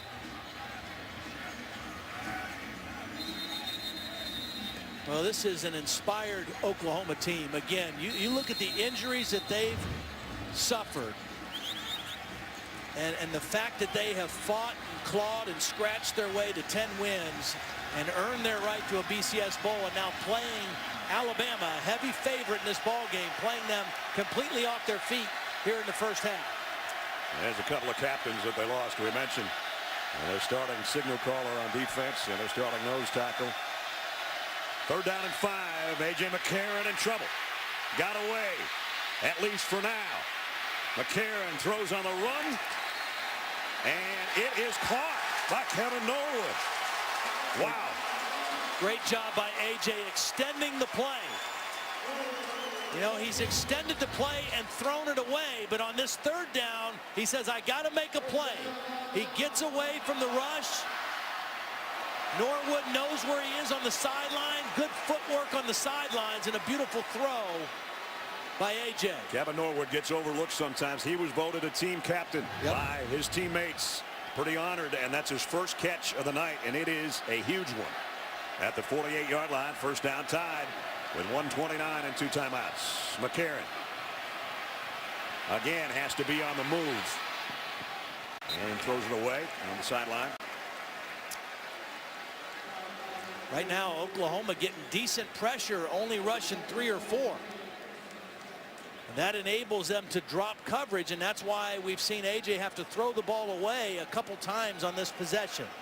Whenever you can create pressure with 3 or 4 and drop 7 or 8 into coverage, you have an advantage as a defense. I mentioned there was a time where he went about 5 games without getting his uniform dirty. He's only been sacked once tonight, but he's done a nice job eluding the rush on this drive to keep it alive. Off coverage up at the top.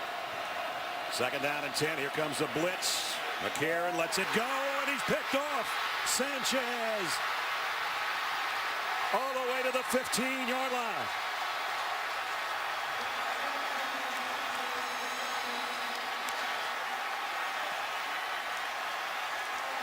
The 2nd interception of the half suffered by A.J. McCarron.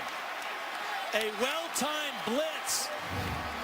Mike Stoops decided to go after him, brought the pressure off the slot, an unblocked man, and A.J. McCarron thought he had single, threw it out there, and Sanchez read the play. He knows he has to get rid of it on the blitz. Amari Cooper didn't come back to the football, and Sanchez beat him to the mark, and a huge interception right before the half. At the 13-yard line, a golden opportunity for the Sooners to grab command of the game here before halftime. End around. Shepard, touchdown, Oklahoma.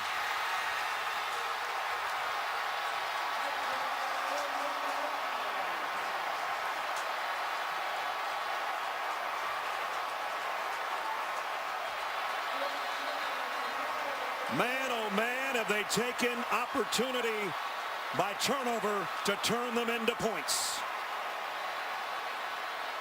Unsportsmanlike conduct on the celebration, I guess, after the play was over. What a great play call. After the turnover, momentum on your side. After the play, unsportsmanlike conduct, number 3 of the offense for a throat slash. That 15-yard penalty will be assessed on the succeeding kickoff. I did not see that when it happened. So a throat slash gesture by Shepard after the end around score. Wow. Mike Honeycutt in for the point after. Again, the snap's a little wide, but the hold is perfect. And it's an almost perfect half for Oklahoma. Beautiful play call, but watch Bronson Irwin. Again, this is his first game playing tackle. Watch him get 2 blocks. Ripkowski gets a block to set up the end around. Watch 68, Bronson Irwin, get 1 block, slip out, get another block. Ripkowski gets a pancake block, and Shepard takes it in for the touchdown. Beautiful play call by Josh Heupel, and well executed by the Oklahoma offense. And the only bad part of that play was when it was over. And I don't think that was a throat slash. That was a Superman deal. That's a Superman Sooners. That's a Cam Newton thing. They might have missed that, but at any rate, Oklahoma, get a load of this, Ledge, has scored on their last 5 possessions. When's the last time that happened to an Alabama defense, you figure? Long time ago? Yeah. Or ever? Well, now think of this. Coming into the game, 2nd in the nation in scoring defense. Yeah. 11.3 points per game. Only Florida State, the #1 team in the country, better at 10.7. So Oklahoma has just destroyed them tonight in the first half. Alabama's defense the last 2 games getting gouged a little bit. In this case, passing yardage over 200. And we're not at halftime yet, right, folks. 31-17. Man, had you told me that Oklahoma was going to score 31 in the first half against Alabama, I'd have thought you were on Bourbon Street way too long. Well, they've capitalized on the turnovers. Yeldon fumbled in the red zone. Oklahoma turned it into points. A.J. McCarron threw one that ended up in the red zone on the return, and they turned that one into a touchdown as well. All year long, Oklahoma scored 44 points off opponents' turnovers. All season long. They got 21 tonight. Yep.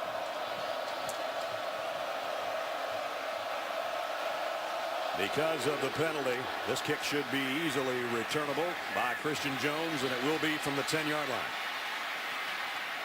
Jones, and he broke free. Christian Jones, nice return out to the 45. So a costly penalty on the unsportsmanlike conduct call has given Alabama a chance here. They still got 56 seconds to work with. And 2 timeouts. Tying a career high with 2 interceptions. A.J. McCarron, we'll see if he can settle in now. Even if they could get a field goal before halftime, I think they'd feel a little better about their chances. They've got a lot of football left.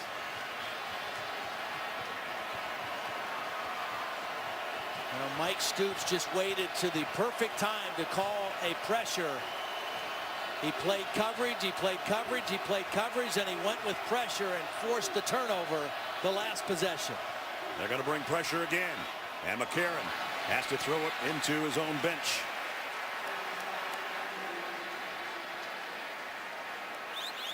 See, this is not necessarily, even as good as Alabama's wide receivers are, this is not their comfort zone or their wheelhouse, just having to throw the football in 3 and 4 wide receiver sets. Their primary pass game is based on their ability to run the football and go play action. And Oklahoma has them a little bit out of their comfort zone. Of course, right here at the end of the half, you'd be in this anyway. But they've been in it a lot here in the first half. A.J. McCarron has only hit 1 of his last 5 passes. Gets it to Yeldon out of the backfield on this one. Complete for only a 4-yard gain. And Alabama might take another one of their timeouts right here. Alabama, their second. That'll stop the clock at the 43-second mark remaining in the half. Here's the turnover suffered by the Tide. First throwing into coverage. McCarron, that was his first interception. And then T.J. Yeldon put this one on the deck after running into his own guy.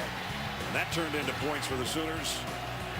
And then, as Todd said, the pressure came at the right time, and Sanchez almost took this one the distance, and that turned into a touchdown.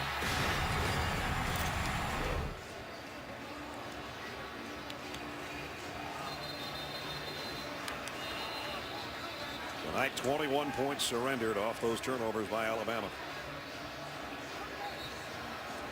Aaron Colvin is down on the far side over there around the 43-yard line. Again, he'd been battling a toe problem. And it looks like that might be recurring right here.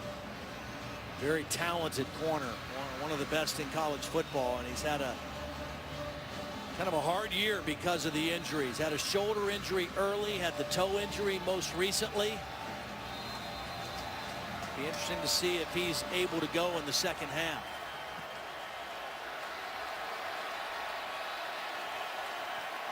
Dakota Austin, a true freshman, comes in to take his spot. A.J. McCarron might be thinking about going that way. Right now, he's worried about getting the first down on 3rd down and 6. McCarron in trouble. Got it to Yeldon out of the backfield. P.J. Yeldon still on his feet inside the 35. First down, Alabama, and a 19-yard pickup.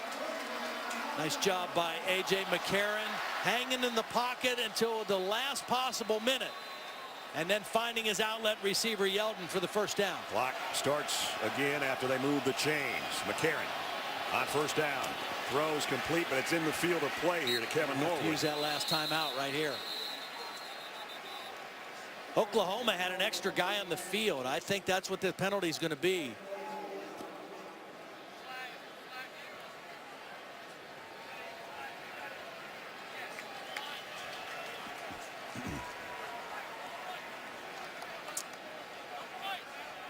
So Nick Saban conferring with the officials.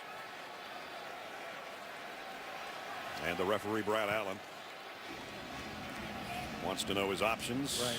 And we'll tell you, or Brad will right now. Illegal substitution, 12 players on the defense. That penalty is accepted at 5 yards from the previous spot. It remains first down. The game clock will start on my signal. So they got to save their timeout, but they got to be ready to snap it as soon as they mark it ready for play, because the clock is moving now. McCarron, look out. Down he goes. And it's Stryker. Now there's a penalty for taking his helmet off. Should be.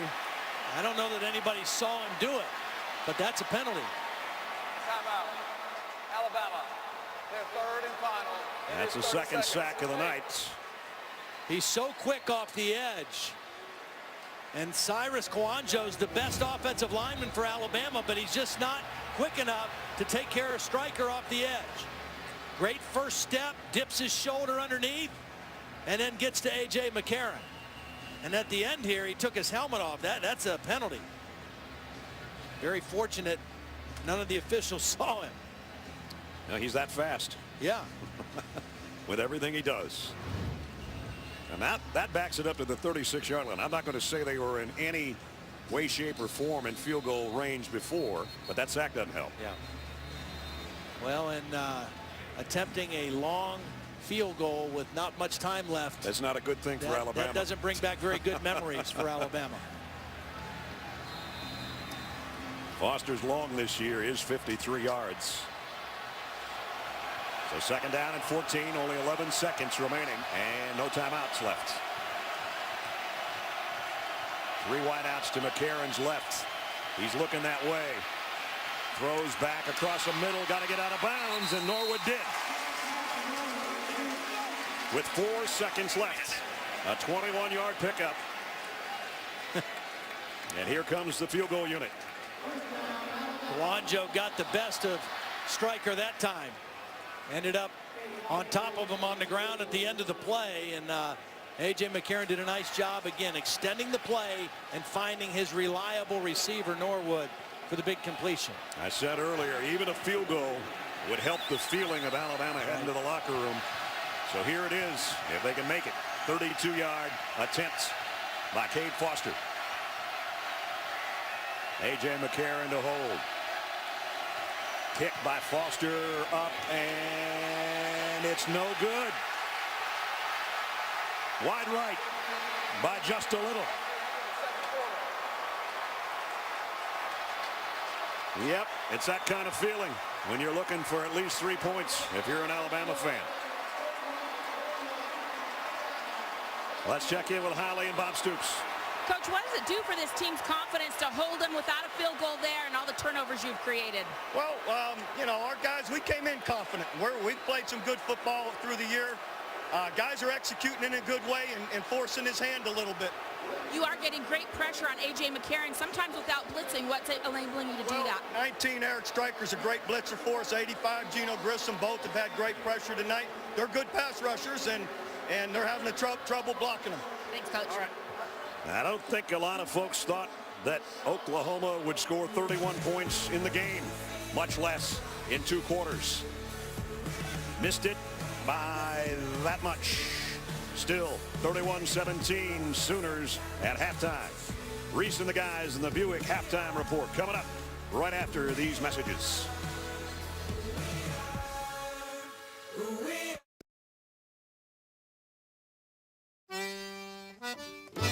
New Orleans is a place of survival and spirit, of pride and strength. Tonight, it's the place where they come to prove a point. 1, 2, 3, Sooners! Knight might want all of it right here. And it's complete down the sideline. Bester, touchdown. Alabama bringing extra pressure. Knight to the corner. Incomplete, no, touchdown. Saunders. A.J. McCarron going long. Wyatt has got it, and he's gone. Touchdown, Alabama.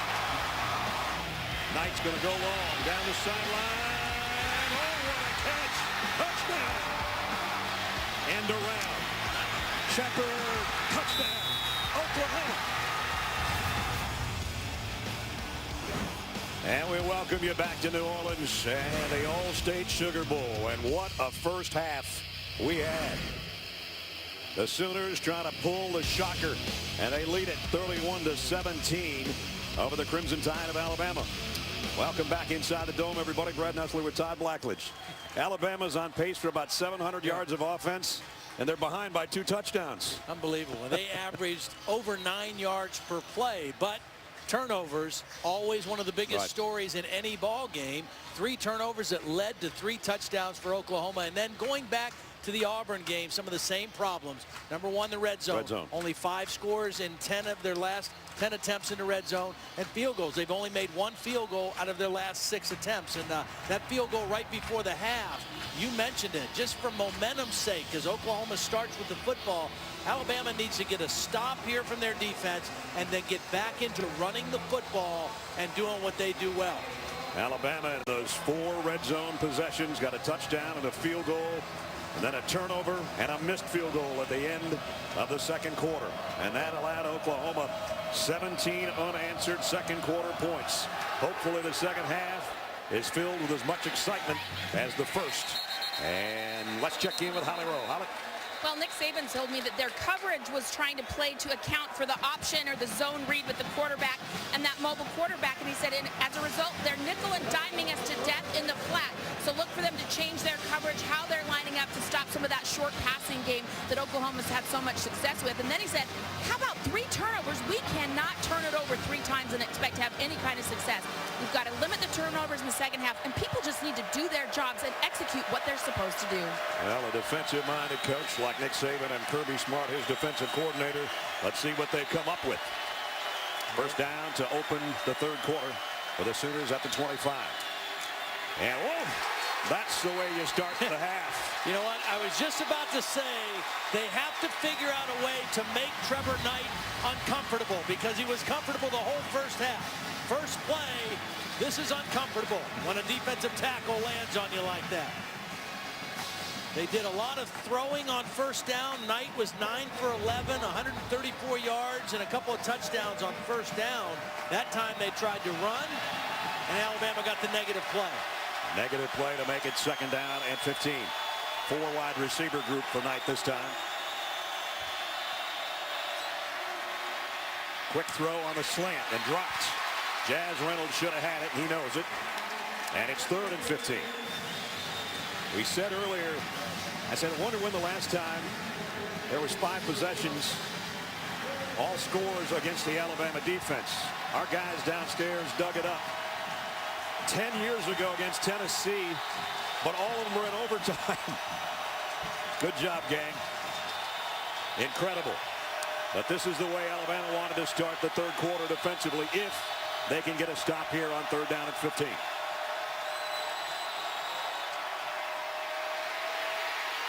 Knight got away from the first wave, throws on the run, incomplete, and they will force a punt, but there's a flag down, and it's going to go against Oklahoma, so that'll be declined.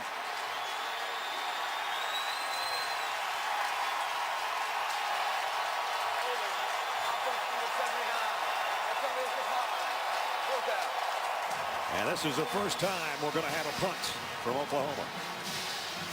And their first 3 and out, in fact.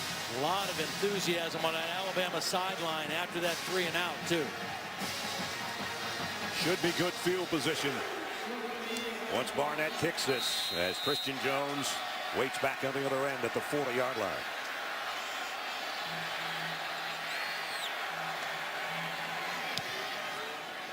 Barnett, nice kick. Jones from the 30. And already he's got some green grass in front. There's a flag down as Jones on his way down the sideline. Christian Jones hesitates and scores. Is it coming back? Yeah, it's coming back. Oklahoma coaches are over there calling him back.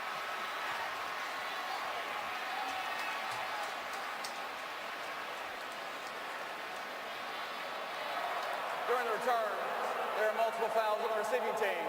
Illegal block in the back. Number 83, return team. That penalty is declined. Illegal block in the back. Number 7 of the receiving team. That penalty will be enforced 10 yards from the spot of the foul. First down. Danny Bell and Kevin Norwood both had illegal blocks on what would have been a 70-yard return for a touchdown. What could have been, but there's one. And there's the other. And it negates Christian Jones' punt return. But Alabama will have the ball when we come back. Time for our Discover game changer tonight. The Oklahoma defense all year long had scored only 44 points off turnovers. But they got interceptions from Gabe Lynn. They got a fumble recovery by Geno Grissom that led to a field goal. And then they got Zach Sanchez stepping in front of that pass intended for Cooper. And those all turned into 21 points in this ball game so far. Well, and again, as we just start the 3rd quarter after Alabama gets that 3 and out, I think they've got to kind of go back to utilizing their run game and setting up their play action pass. They don't have to get it all back in a hurry. They got a lot of football left here in the 2nd half. T.J. Yeldon had one of those turnovers, a fumble, and he's going to get the call right here. And Yeldon trying to make up for it, gets 8 yards before Stryker can bring him down. So it's out to the 37-yard line. T.J. Yeldon, another 1,000-yard-plus season, 2 years in a row. Picked up 8 there, 2nd down and 2.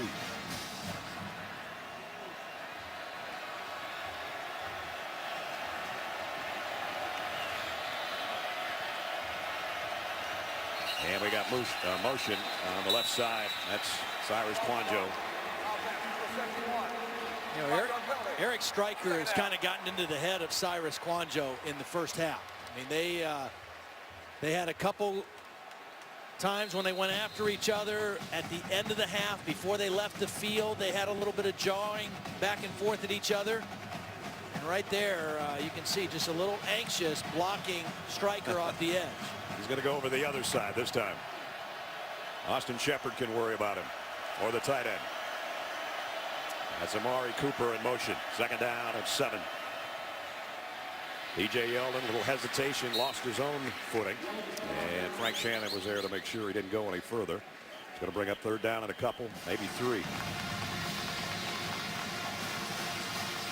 This is where Alabama really needs to keep this drive alive. Yeah. Well, you know, and for A.J. McCarron, I mean, the situation that Alabama finds themselves in is very unusual. They have not had to play from behind very much at all this season, or really in any of the 3 seasons that A.J.'s been the starting quarterback.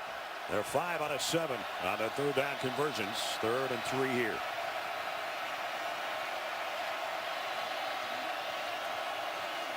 McCarron straight drop and batted down at the line. And Grissom, I think, got a hand on it. So the second time he's made a big play tonight. Going for O.J. Howard, trying to get his tight end involved on the crossing route, and he was open. He had Howard crossing the field, would have been a first down, and Grissom got his hand on the football, timed his jump very well, and denied the third down completion. And so it's going to be Alabama's first punt of the night for Cody Mandel.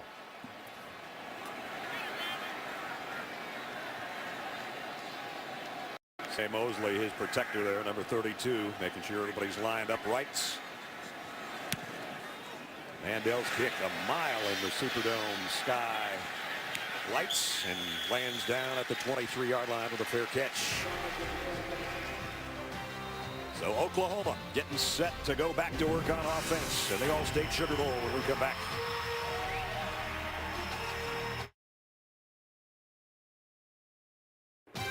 The 2014 All-State Sugar Bowl is brought to you by Ford. Go further. Gatorade. When you put in the hard work, you can win from within. Universal Pictures' new film, Lone Survivors, starring Mark Wahlberg, in theaters January 10th. And Vizio Fandemonium. Go to VizioFanZone.com and outshout your rival to push your team to victory. French Quarter might be a lot busier about 2 hours from now, I would imagine. All-State Sugar Bowl, Oklahoma leading by 2 touchdowns. And they've got the ball back. Sooners at their own 24. Again, that first half, Trevor Knight, 9 of 11 throwing the football, 134 yards and 2 touchdowns. They haven't run for much. Clay will try here, and he does a nice job out to the 30-yard line. Hagan made the tackle.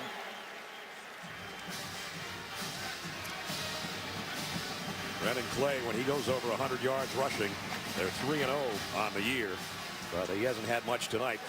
31 yards on 7 carries. But he's approaching 1,000, which 20 other Oklahoma players have done over the years, including, of course, Adrian Peterson, who you saw a little bit earlier on the sideline. 2nd and 4. They fake the fly sweep, and Knight goes straight up the middle and gets pasted by C.J. Mosley. And Denzel DeVaul.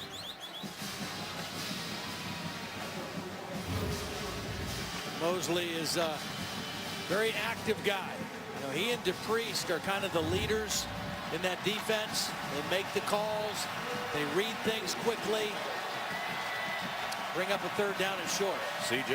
was a Butkus finalist a year ago. This year he won it. 5 out of 8 on 3rd down conversions tonight so far for the Sooners. 3rd down and 2. Going to empty the backfield again. Knight's in trouble. Throws on the run and flag down, incomplete. I think there might have been an illegal motion on Oklahoma. Wait and see for the call.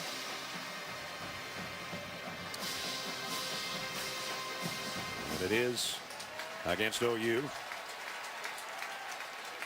Back-to-back 3 and outs for the Alabama defense coming out of the locker room. Illegal formation foul, more than 4 players in the backfield. Number 68 was not on the line of scrimmage. That penalty is discarded. Fourth down. It's the second time they've done that. Irwin, the right tackle. Well, and for Alabama, they've started to make Trevor Knight a little more uncomfortable. They forced him to get out of the pocket when he didn't want to. They've hit him a couple times, and that's what they did not do in the first half. Remember, Christian Jones took 170 yards last time he touched it, but they were illegal blocks. He's going to take it in the same spot and reverses his field. Looking for blockers and goes down at the 40-yard line. So he did get 10 yards on the return with just over 10 minutes remaining in the third quarter. Emotional game in this 80th All-State Sugar Bowl. Sooners still leading by 2 touchdowns.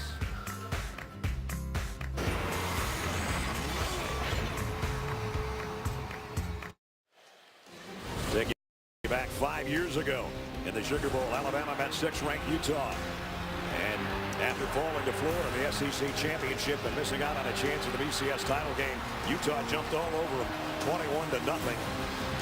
Javier Arenas pulled the tie to within 11 with a 73-yard punt return, but Utah won, finished their season 13-0, 31-17. A lot of people have brought that game up this week, thinking, will Alabama be ready? Well, you know, a couple of similarities, a couple John Parker Wilson interceptions, a fumble. They sacked him 8 times. A little uncharacteristic for Alabama that night, and the turnover is a little uncharacteristic in the first half of this game. Henry's a tailback. They fake it to him, and McCarron throws out in the flat to Cooper, and Amari Cooper run out at the 47-yard line by Aaron Colvin. First half, 13 possessions, and we got 8 scores. Second half, 3 3-and-outs. A little different story so far here in the first 5 minutes of quarter number 3. Well, I think it's important if Alabama can get a drive going and score here. The other thing that will happen is this Alabama crowd, their portion of the crowd here in the Superdome will become a little bit more electric. Again, it's Henry, and he's got a first down, and he almost popped out the backside of that play. Got it into OU territory at the 48. See, the best thing that Alabama does is run the football and throw play action off of the run. They like deep crossing routes off of play action, but that comes after you've established that run game. And it looks like they're trying to get back to that a little bit and going with the bigger back in Derrick Henry. Again, they outweigh their bigger than this front of Oklahoma. Fowler, the fullback, lines up on the right side. Vogler, the other tight end, in there as well. Here comes the play action. McCarron going long and overshot everybody. Amari Cooper was the intended receiver. Well, number 1 and number 2 getting together in the Vizio BCS National Championship game. Seminoles and their Heisman Trophy winner Jameis Winston taking on the Auburn Tigers after their remarkable ride, looking to raise the crystal ball. And there's the quarterback comparison. Reminder, you can also watch the Vizio BCS National Championship on 8 different ways across the ESPN networks. We call it BCS Megacast. You'll see a lot of those two guys, both exciting, dangerous quarterbacks.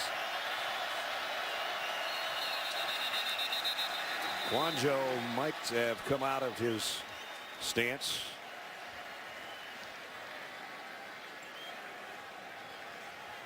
At least that's what the Sooners are saying. And that's Ari Quanjo, not Cyrus. It's a lot of Quanjo. 625 pounds of it. Offside, onto the defense. Comes into the neutral zone, calls for the offensive player to react. That's a 5-yard penalty. So that was a reaction by the Quanjos to the jump by the Sooners. And Charles Tapper's looking up there and pointing at the Jumbotron as if to say, hey, you look for yourself. Yeah. Not a reviewable call, though, Charles.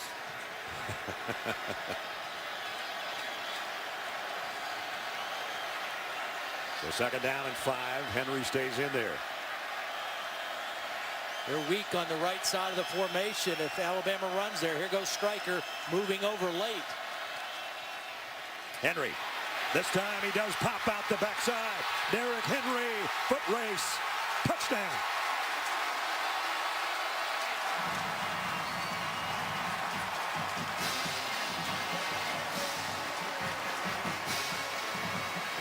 We saw him go 80 yards in a hurry on that big frame earlier this year. He just scored from 43 yards out. See, they were a little deficient on this side of the ball. Henry's going to start in here and bounce it back out. Oklahoma didn't have enough manpower on that side of the field, and when Henry popped back out, he had nothing but green grass in front of him. And that guy can move for his size. Cade Foster in for the point after.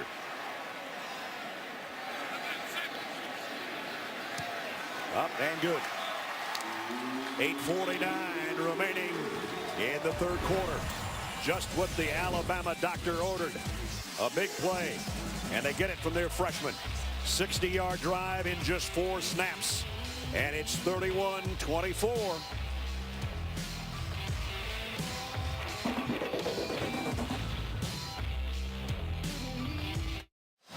31-24. The more I see of this freshman from Yulee, Florida, the more I like him, Todd. Absolutely. Did a nice job of finding a little crease on the cutback. Oklahoma is going to slant their defense this way. Alabama does a great job staying on their blocks, and watch the center, Ryan Lindsay, coming off the double team, getting to the second level and picking up the linebacker. Watch him slip off, get the linebacker.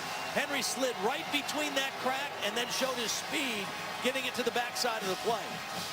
Nice job by Alabama staying on those blocks, the center moving up to the second level, and Derrick Henry reading the blocks perfectly for the Alabama touchdown.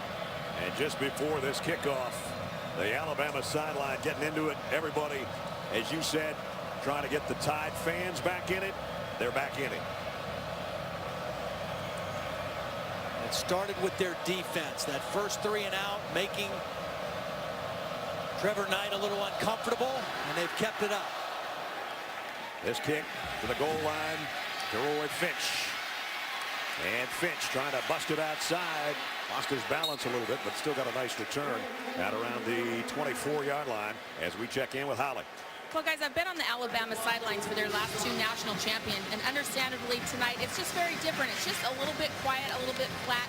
Even the fans have been quiet over there, but 2 times tonight, really, they've gotten some juice. Once on that first 3 and out that they forced after halftime, they started to get some life, and then after that Derrick Henry run, they're finally getting into it. The fans are finally standing up over on that Alabama sideline. Let's see if they can sustain that energy. Oklahoma in the second half, 6 plays, only 3 yards. And 2 3 and outs. As Holly mentioned, that one was big. They scored after it. Now it's time for the Sooners to put it back together offensively. Play action. Knight on the run.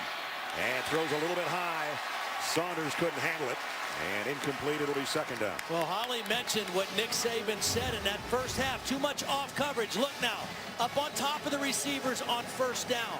They're not going to give him the easy throws on first down. They're going to make Trevor Knight throw against coverage and prove that he can be accurate against tight coverage. He's missed his last 5 after that incompletion. And a flag, though. Going to have Williams back there defensively with the penalty. See, when you put Saunders in the slot, you have a better chance of matching him up against a safety instead of a corner. Pass interference, defense, number 20. 15-yard penalty, automatic. First down. So there's the first down of the third quarter, and it comes by penalty. It's the same concept, tight coverage, but a safety working on Saunders. And there's the late push-off at the end. They both had their hands on each other, but it was that last push that got the flag. Right in the face mask. Yep. Wasn't a hard call at all. So, first down by penalty for the Sooners at the 41-yard line. Each team with 4 penalties on the night. And now, Knight trying to be heard over the fans to his lineman.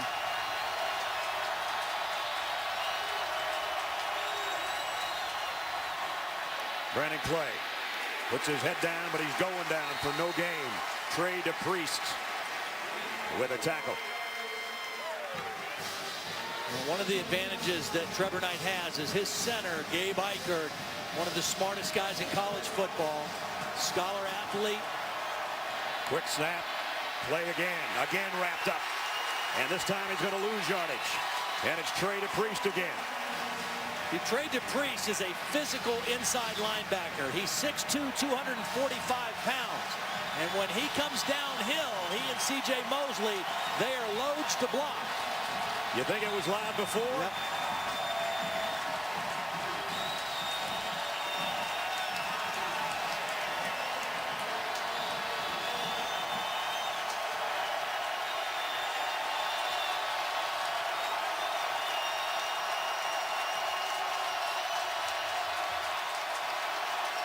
3rd and 10.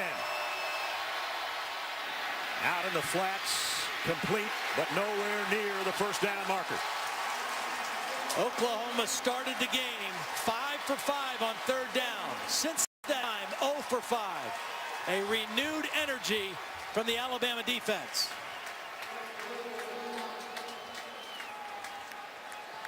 So Jed Barnett comes in to punt again. And you got to worry about number 22. I know he had one called back tonight, but he's a big play waiting to happen.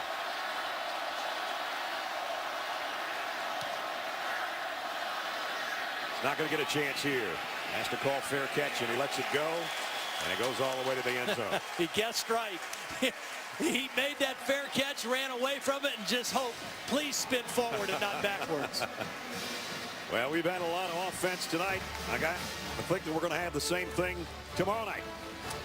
The Discover Orange Bowl, Taj Boyd, great career at Clemson, taking on Braxton Miller of the Buckeyes of Ohio State. Discover Orange Bowl, Clemson and Ohio State, starting our coverage 8 o'clock tomorrow night. And there's the numbers on the season. Braxton, a great runner, obviously. The second best runner on his team behind Carlos Hyde. He's maybe the second best runner in the Big Ten. I don't know.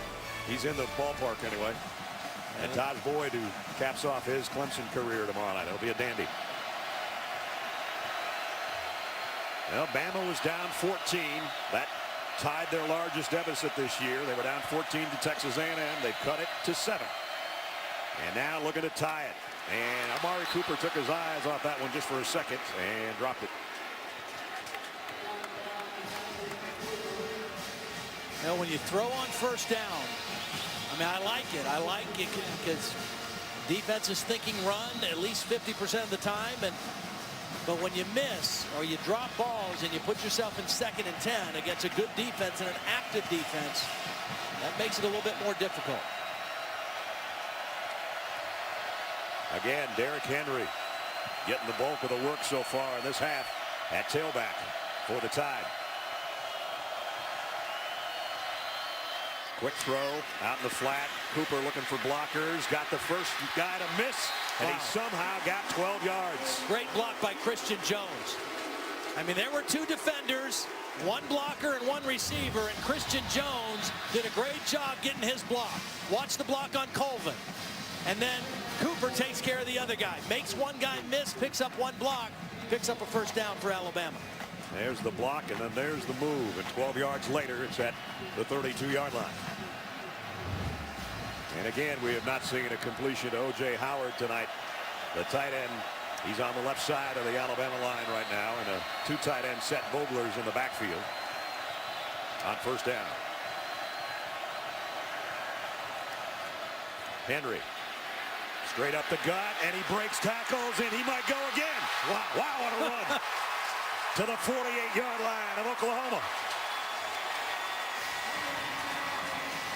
Well, power blocking at the point of attack by Ryan Kelly, by Leon Brown, but just watch the power running behind the blocking, just running through arm tackles. I mean, that's a big man. And Dulaway, a defensive tackle, had his arms around Derrick Henry, couldn't bring him to the ground. Another 19-yard gain. And they're back in Sooner land at the 49-yard line. 5.5 to go, 3rd quarter. Here he comes again. There he goes again. Henry, another 11 yards. First down, Alabama. See, earlier in the year, the other back that would spell Yeldon was Kenyon Drake. We haven't seen Drake at all because this guy has really come on during the bowl practices, the extra work. He's picked up his assignments better, and he is showing the kind of power that he has with the football in his hand. That last one got him to the 38-yard line, and he's got 100 yards on the night, including a touchdown.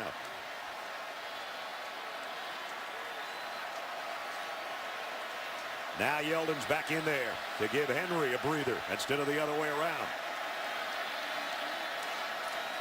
Play action. McCarron.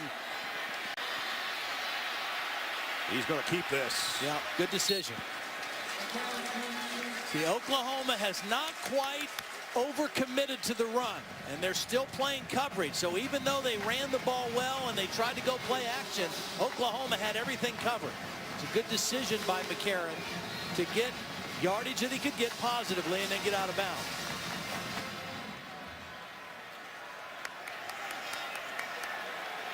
There's Kenyon Drake, and he hasn't played a snap on offense. 2nd down and 7. Sooners look like they might bring an extra body. The throw's going to be out to Cooper. This time, a nice play on the corner by Zach Sanchez. Good open field stop on a guy that's hard to bring down with just one player.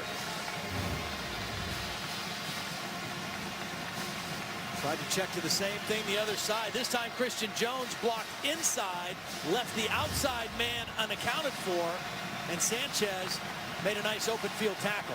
This might be 2-down territory because Alabama doesn't have a kicker that can kick it this far. It's 3rd down and 7, and they're at the 35-yard line.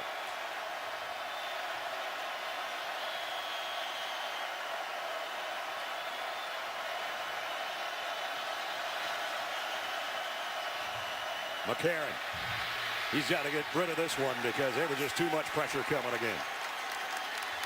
And a flag flies down at the end of the play.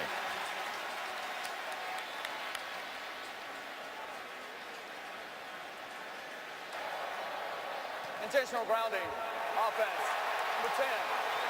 Jones walking down to spot the foul. 4th down. Now that changes things completely. No. Well, if you get not outside the right. If you get outside the tackle box, you can throw it anywhere. If you don't get outside, there has to be a receiver in the area. So any thoughts of maybe going for it on 4th down just evaporated with that. And that means Cody Mandel to punt. Jalen Saunders, speaking of dangerous guys, is back waiting at the 10-yard line. Both these punt return players tonight, Jones and Saunders, excellent at what they do on special teams. Saunders with a big touchdown return in the Oklahoma State win. Yep. End over end punt. And that one's going to bounce back. It's going to be down at the 1-yard line. Perfect job by Alabama and by their punter. Cody Mandel, nice job. And the Sooners in a big-time hole offensively, starting at their own 1-yard line. Now celebrating its 9th year, sponsoring the Good Hands Field Goal Nets, Allstate makes contributions to participating universities' general scholarship funds for each field goal and extra point kick. We've had a lot of that tonight. Since 2005, Allstate's contributed more than $3.4 million in scholarship funds. Now you're going to hear the Alabama crowd again for their defense. One false move and it could be a safety because it's not even the 1-yard line. It's about the 2-foot line. And you see where the tailback has got to line up. He's 7 yards deep in the end zone. Knight to throw. And he rips one out across the 10 to Brandon Green, the tight end. Love the call. Love the confidence Bob Stoops and Josh Heupel have in their young quarterback. Stays in the pocket, delivers a strike for the 1st down, gives his offense some breathing room. Now another 1st down throw out to Clay. Just trying to look for a block out there on the corner. Really didn't get much out of that at all other than another completion. And by the way, every completion for this young man is an ongoing career high. He already had all of that at halftime. In completions, in yards, in touchdowns, in everything. And I think that's where these extra bowl practices helped him the most, was in his advancement and development in the passing game. Always had the running ability, always had that part of it down, but early in the season struggled a little bit in the passing game. Not so much tonight. Blake Bell, the other guy on the sideline, has not taken a snap tonight. Flags fly before the snap, and it's a false start. Offense, number 77. On Deontay Savage, the left guard. Deontay Savage is one of those new guys playing. He's been a backup guard. He's a junior out of Flint, Michigan, forced into action tonight. His first start. Couldn't come on a much bigger stage. 2nd down and 13. As you see, 4 wide receivers, 3 to the top of your screen. And Jazz Reynolds on the right.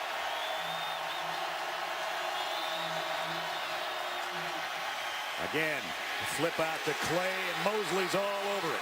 You know, that was a late change by Kirby Smart because C.J. Mosley was going to blitz on that play.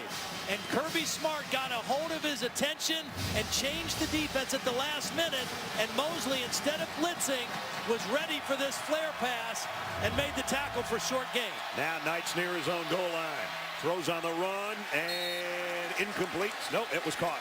It was Jazz Reynolds, and he held on somehow. He had to lay out for that one around the 18-yard line. Short, though.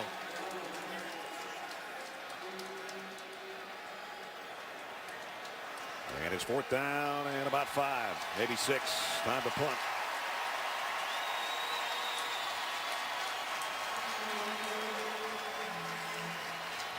And if you're Jed Barnett, you want a lot of hang time. Let your guys get down and make sure Christian Jones doesn't bring it back the distance.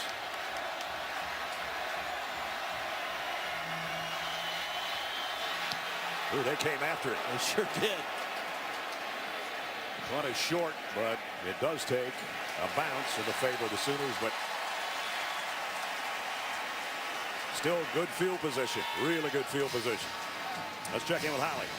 You know, we're covering A.J. McCarron's last home game, and I can't help but think of just what a miracle it is that he's even been able to play football. He overcame a horrific jet ski accident when he was just 5 years old. His mom, Dee Dee Bonner, told me that they told her that he wouldn't even make it through the night, and if he did, that he would have brain damage and maybe lose his sight. 50 staples across his head, the scars you can still see from ear to ear, but he is here. He has overcome that and has made him a special kid. He's been kind and loving to people in a similar situation. It's made him who he is. There's Mom. He's working with good field position at the 46-yard line. I think you go right back to Derrick Henry.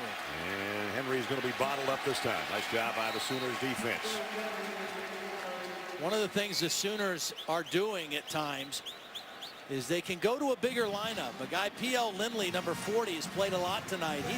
He's an outside linebacker, but he's really the size of a defensive end, 255 pounds. So he's been in and out of the lineup when they're anticipating run, especially with the 2 tight end type sets. Mike Stoops trying to get him back out there right now and pushed him onto the field to get him there. 2nd down and 10. I think Oklahoma's a little confused where their coverage is going to be here. They took O.J. Howard and brought him out here. McCarron from the shotgun. Plenty of time and now running out of it. And he's going to be brought down by Jordan Wade. So it's 3rd down and long. That's the 4th sack of the night for the Sooners. Good coverage downfield. I mean, that wasn't a blitz. Just a normal 4-man rush. A.J. McCarron had plenty of time, couldn't find an opening, and the rush finally got to him. And he's just going to walk over and let quarter number 3 wind down.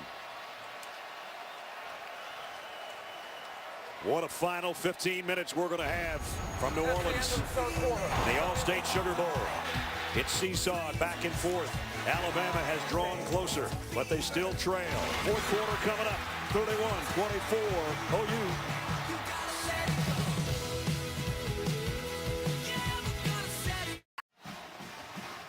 Visit WatchESPN.com or download the Watch ESPN app to watch ESPN live anytime, anywhere. Brought to you by Vizio. Time to start the 4th quarter of the All-State Sugar Bowl in New Orleans. Oklahoma clinging to a touchdown lead. Country music superstar Toby Keith looking on, one of the big Sooner backers. Jim Ross, WWE Hall of Fame announcer. No bigger Sooner fan than him. Those guys hoping that their team can hold on here in the 4th quarter against the Crimson Tide of Alabama. A.J. McCarron again in trouble. And somehow sidestepped most everybody, but not the last one. And we're going to have a holding call as well, I think. You know, A.J. is just, the pressure has gotten to him to where he's taken his eyes off of downfield. He's gotten so concerned because Oklahoma, when they get you in these 3rd down and long situations, that's when they're at their best. Holding offense number 77. That penalty is declined. 4th down. Kouandjio with a holding call, decline That's a season high allowed in sacks, 5 allowed by Alabama tonight.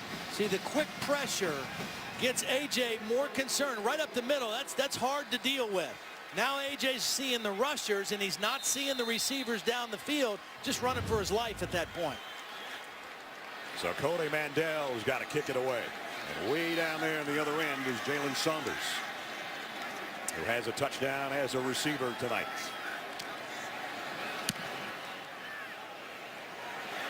He's got a call fair catch as well. And he dropped it, but it's by the sideline, and it's right in front of Holly. And it's a 42-yard kick, and the Sooners hold on to it. Pinned him right on the sideline. Does come out, but jumps right back on it. Oklahoma, in the first half, they had 270 yards of offense on 37 plays. In the third quarter, they had 14 plays for 28 yards. So a much different half of football so far for Oklahoma as the Alabama defense started to flex its muscles here in the second half. There's your numbers on the night that Tide was talking about. On the keeper, and a late pitch. I mean, really late. Saunders takes it out of bounds. Pickup of about 4. Still a little jawing going on between Trey DePriest and Jalen Saunders. See, the thing There's about 100 pounds of difference between those two guys also. The thing that Alabama has tried to take away in the second half are the quick, easy throws for Trevor Knight. Knight, deep. This one's caught. Sterling Shepard. And a first down. Oklahoma back in Alabama territory. 22-yarder. They get Jarek Williams, the safety, in coverage on Shepard. And Jarek Williams never found the football. Timeout for an injured player.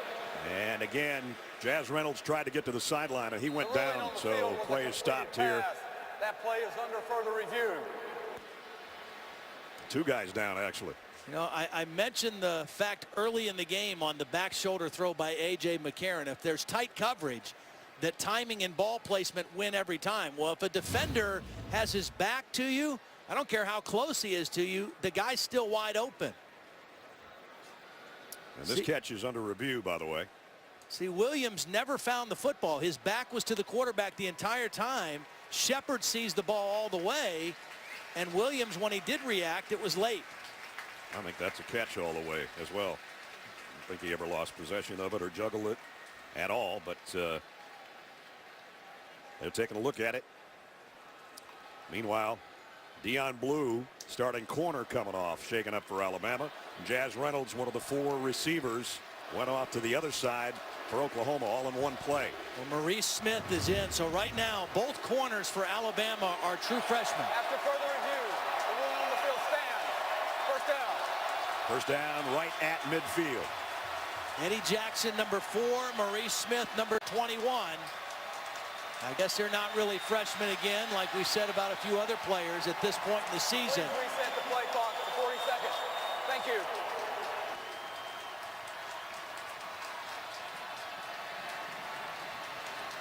Trevor Knight on first down tonight has been brilliant. Yep. And the one interception, if you missed it, was a pretty darn good throw. It was just tipped because Saunders couldn't quite get all of it on a deep pattern down the middle. Here's a screen out to Shepard. Got one block, got the corner, planted his foot, and went out of bounds, but he got a first down. See, that was a trick formation also. They had a tight end on the backside lined up as a tackle, and they had an offensive lineman out as one of the lead blockers. That's Darrell Williams out there along with Bester. And a nice first down play again for the quarterback, Trevor Knight. Boy, he almost kept that foot in bounds at the 38-yard line.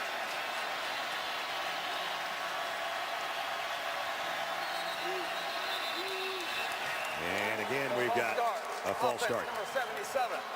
5-yard penalty. First down. Deontay Savage has had a couple tonight.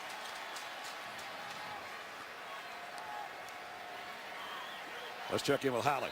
Well, guys, defensive coordinator Kirby Smart told us yesterday that they are so thin in the secondary that one injury to a corner could spell catastrophe for them. Dion Blue coming out there, evaluating him on the sideline. So freshman Maurice Smith, who has played hardly at all this year, just 13 tackles on the season in a critical time.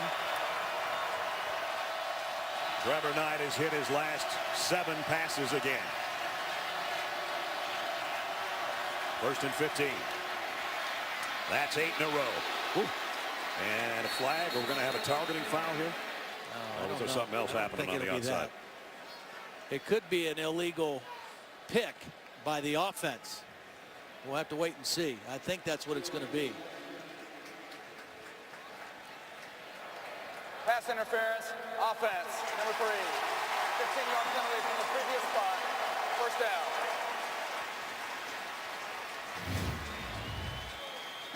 Number 3, just that's an illegal pick. I mean, most times you get away with it if you're not too obvious. That time, Shepard was pretty obvious with the contact, and it backs him up. Backs them up big time, all the way back to their own 42-yard line. That's 7 penalties on Oklahoma, 5 of them on Bob Stoops' offense. So now it's 1st down and 30. Well, they can't get all of it back in one play, but they would like to quiet the Alabama crowd.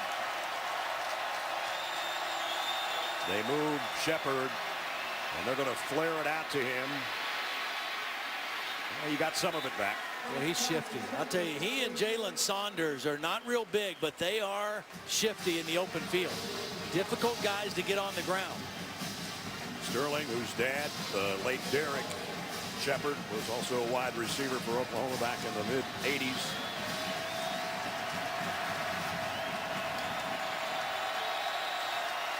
Second down and 24.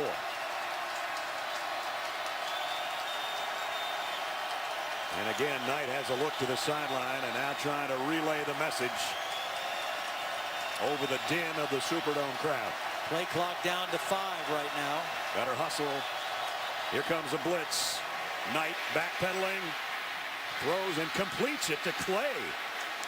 Wow, I thought he was going to have to throw it away almost, and he got it to his tailback with C.J. Mosley in his face. Now it's 3rd down, but it's getting closer to being manageable. You know, I think Oklahoma got away with getting linemen downfield. If you throw a screen pass and the ball's thrown behind the line of scrimmage, they can go downfield. But Clay was beyond the line of scrimmage as well. Knight, long ball on the sideline, got it to Bester. 1st down, Oklahoma. Well, we've seen Trevor Knight make a couple throws where he has just dropped it in perfectly. Bester gets separation immediately on Jackson. And when you throw it over the outside shoulder, it's almost impossible to defend.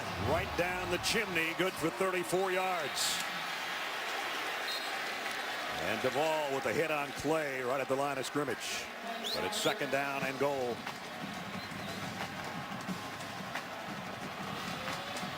And the clock winding down. Clay's trying to retie his cleat and trying to hurry. And when you're trying to hurry, sometimes that's a lot harder to do than you think. And you've got 80,000 people screaming at you.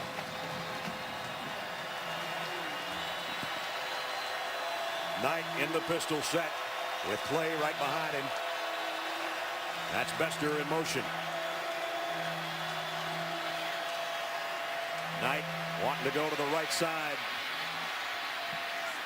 Throws finally at the end, and it's a touchdown to Sterling Shepard. It looked like Joe Montana to Dwight Clark. What a throw as he extended the play, and it's a 9-yard touchdown.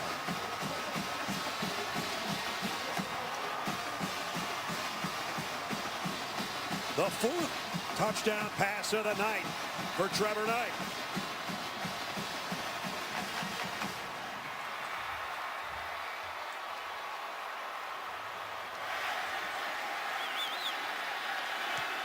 Extra point is good. 10 minutes and 44 seconds remaining in the 4th quarter. 76-yard drive and 8 plays. And oh, what a night for Trevor.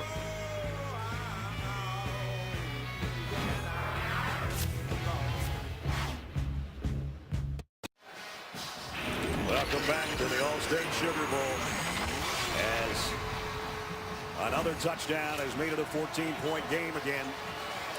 38-24, a 4-touchdown night for that young man with a headset. As we take a look at tonight's Good Hands play brought to you by Allstate. Well, what you're going to see that Trevor Knight saw, this guy right here, Brandon Ivory, is the guy that's going to be pursuing him. He's a nose guard, 6'4", 310 pounds. So all he's trying to do is to contain Trevor Knight. He's not trying to attack. So Trevor Knight holds that thing as long as he can until he sees a receiver open in the back, as opposed to having a guy like C.J. Mosley that would be pursuing and attack him with speed. Brandon Ivory was just trying to keep him hemmed in. Trevor Knight held it as long as he could before he threw the pass to Shepard for the touchdown. His 4th of the night. And the kickoff. Christian Jones from 3 yards deep. Jones weaves his way out across the 30. Nice return to the 31. Well, hopefully on Monday night, number 1 against number 2 in the Vizio BCS National Championship game will be as fun as this one. Seminoles and the Tigers looking to raise the crystal ball. 19th meeting. Auburn has a big advantage. Jameis Winston, the Heisman Trophy winner, led the ACC in passing and touchdowns. And Trey Mason, what a great year he's had running the football for Auburn. All gets underway on Monday night on ESPN. Now the Tide again, behind by 2 touchdowns. From the 32-yard line. McCarron. Again, he's going to go down. The 6th sack of the night by the Sooner defense. And it's Striker again for Mike Stoops. See, again, this defense was built to play in the Big 12 against spread offenses, against pass-happy offenses. It's built for speed. It's built to pressure the quarterback and to be able to disguise coverages. And right now, with Alabama in the shotgun, with 3 and 4 wide receivers feeling like they have to throw, they are at a disadvantage to this defense. An unfamiliar spot for Alabama, behind by 2 touchdowns. Quick throw out to Cooper. And Amari Cooper picks up about 6. Time becoming a little bit of a factor as well. 9:40 remaining. First in school history with 3,000 yards thrown in a season. You think about some pretty darn good quarterbacks that played at Alabama. AJ's girlfriend looking on along with his mom. A 3rd down and 8. So again, Oklahoma stands up, guys, movement, trying to disguise their pressure and their coverage. Here they come. He has to get rid of it in a hurry. Too much of a hurry. Kaz Everett was applying the heat, along with several others, in fact. That's why that last touchdown drive of Oklahoma was so crucial, to make it a 14-point lead again and to take the running game away from Alabama when they have the football. Cody Mandel, the punt. Again, way up in the air, and a tough catch in traffic. About a 6-yard return. Trey DePriest planted Saunders on that punt return. Just under 9 minutes to go. Oklahoma with a 2-touchdown lead in the football.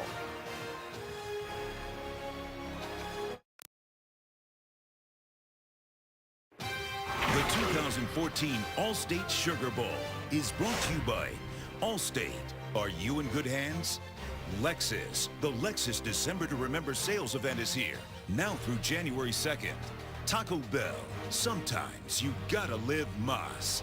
And the new Surface. Follow at ESPN CFB for all bowl instant replays. Boy, if Alabama ever needed a 3-and-out by the Sooners, it would be right here.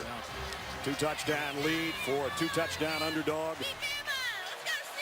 Well, I think if you're Oklahoma, you certainly want to eat some clock, but I don't think you take the air out of the football.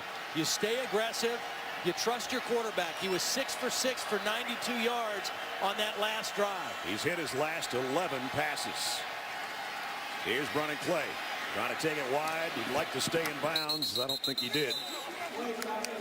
And C.J. Mosley and Eddie Jackson over there after a yard gain.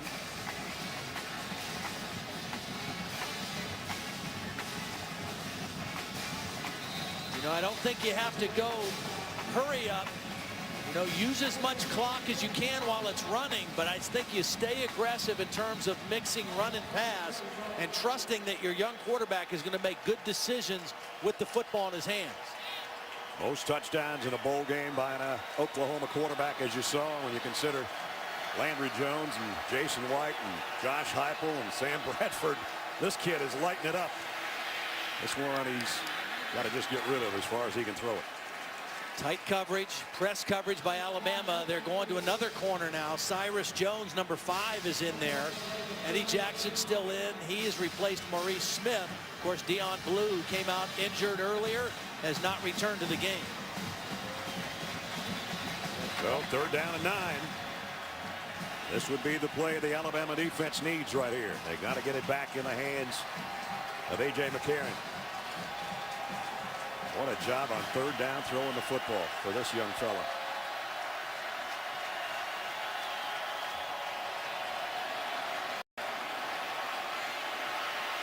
Flushed out of the pocket. Throws on the run. Ooh, almost intercepted by Jones. And they do get the stop. It's 4th down. Well, the only reason I think Trevor Knight was able to even get out to throw the football is the free man, Landon Collins, slipped. If Landon Collins doesn't fall down, I think he gets there before Trevor Knight can even escape the pocket. And Cyrus Jones able to slip in front for the deflection.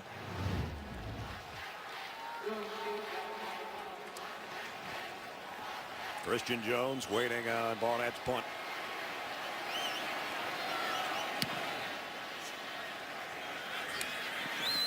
And late fair catch taken at the 26-yard line. 8 minutes is all that's left. A guy in his 40th start. Most of them he's won. He's got a big hole to dig out of right now.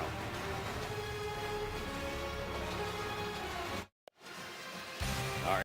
Aerial coverage provided by Goodyear tonight. Everything Goodyear has learned making tires that go the distance inspires what they roll into yours. Goodyear, more driven. A.J. McCarron's not used to being behind. More tonight than all of this season. And credit goes to Oklahoma. They have put the pressure on Alabama from the very beginning. 8 minutes remaining for A.J. and company to do something about it. He's got Yeldon in there in the backfield with him. And he'll give it off to T.J. Might have gotten to the 31 before they track him down. Well, because of the fact that Oklahoma has had a 14-point lead for a good portion of this game, it's forced Alabama to stay in the shotgun, to get away from some of their power sets and their normal running game. And that's put them a little disadvantage because just pure pass blocking, Oklahoma kind of has the upper hand. Yeldon going to be short of the 1st down. You saw that graphic. They've had 3 3-and-outs in this half, including the last 2 possessions. They can't afford it anymore. They got to have this one. They still have enough time with just getting around 7 minutes where they can still run the football. They don't have to throw every down, but they do need to convert here. Yeldon got it by about a yard. So they move the chains, and we'll be under 7 minutes on the next snap. Oklahoma going to try to play coverage and force any throws to be underneath throws. Oh, they're going to run it again. Yeldon got about 3, but this is sort of time consuming. They'll go without a huddle, obviously. Yeldon's going to come out, and Henry comes back in. 2nd down and 8. Throw all the way. Henry out in the flat. Nice cut back to the middle of the field. Here goes Henry. Derrick Henry. Goodbye, Mr. Henry. Touchdown.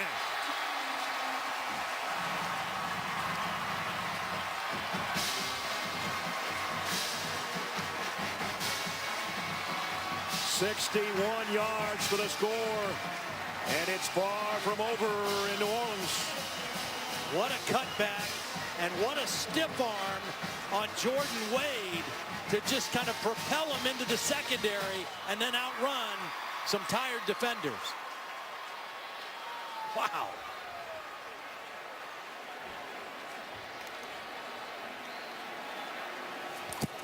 Dave Foster for the point after. Up and good. What a night for that freshman. 80 yards, 8 carries for 100 yards and a touchdown, and now a 61-yard touchdown possession. Only took about a minute and a half for the Tide to find themselves right back in the All-State Sugar Bowl.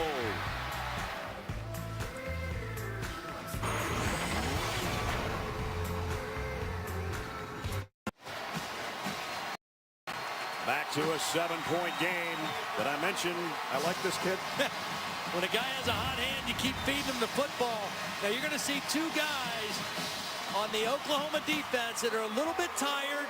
They're standing up a little bit too straight. Fundamentally, they get out of position on Derrick Henry, and he makes them pay. Runs right by Alexander and Stryker. Breaks a tackle there. And Derrick Henry, unbelievable night for the young man. First reception of the year is a touchdown in the All-State Sugar Bowl.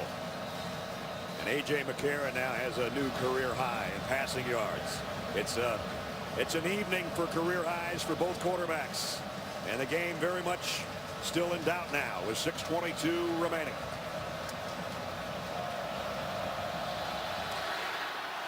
Foster's kick to Roy Finch at the 1-yard line.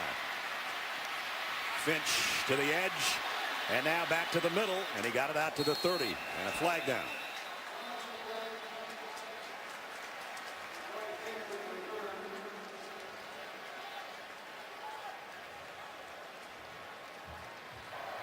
During the return, holding, receiving team number 82, 10-yard penalty, first down. That doesn't help the Sooners' cause. Well, the problem for Oklahoma, too, is that at this point, you'd love to be able to run the football and eat some clock, and they've only gained 72 yards running the football tonight. And the last time they had it, their last drive only took 53 seconds off the clock. They ran it on first down. They threw incomplete on second and third down. And they have to start at their own 12-yard line.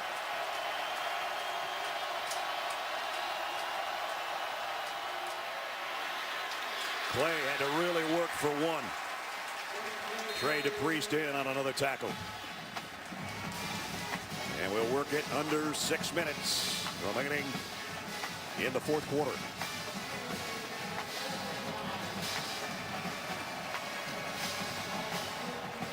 There's Kirby Smart, the defensive coordinator, working that Alabama sideline.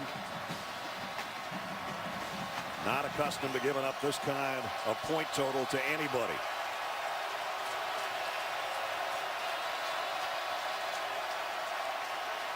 On 2nd and 9, play action. Knight deep down the middle and overshot just by a fingertip, Sterling Shepard. But the incompletion stops the clock again. So again, they run for very little on first. They throw incomplete on second. Now they have 3rd and long, and the clock stopped with 5:29 left in the ballgame. And if they get this stop, regardless of how deep you can punt it, Alabama would have an excellent field position.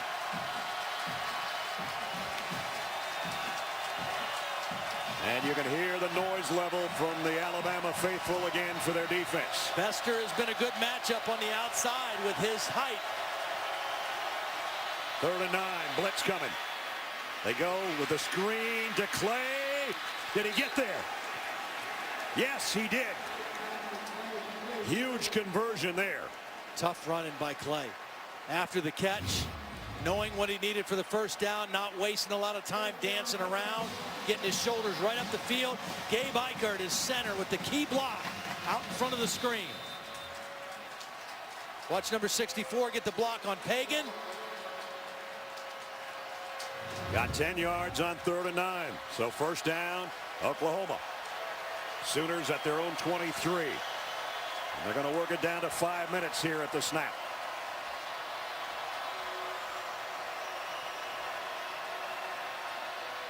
Quick throw in the flat to Shepard. And Mosley got over there along with Landon Collins. We have had an unbelievable amount of huge plays tonight. You can kind of feel it from the crowd right now. They're trying to catch their breath with 4.5 minutes to go.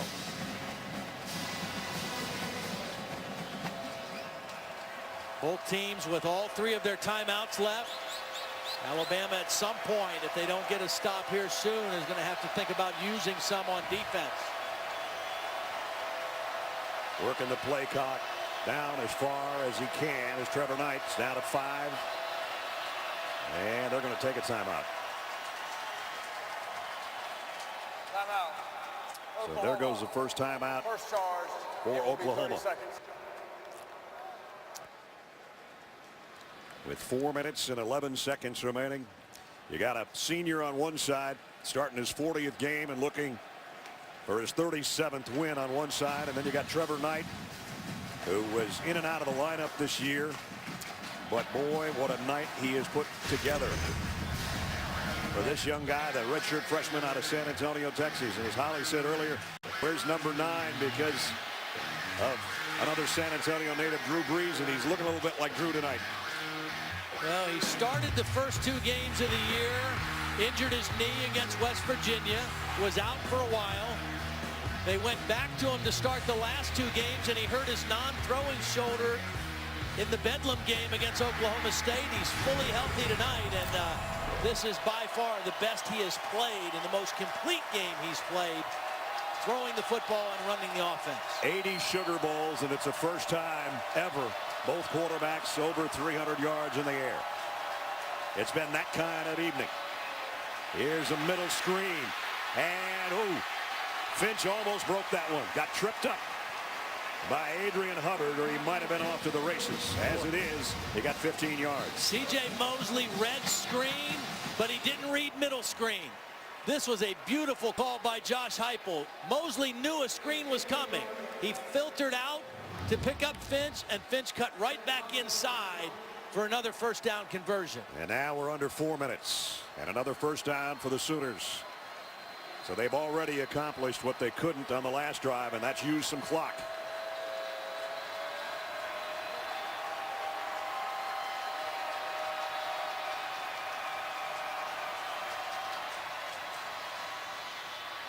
Clay trying to take it wide, and he's got another first down at midfield. Nice, tough run. A pickup of 12.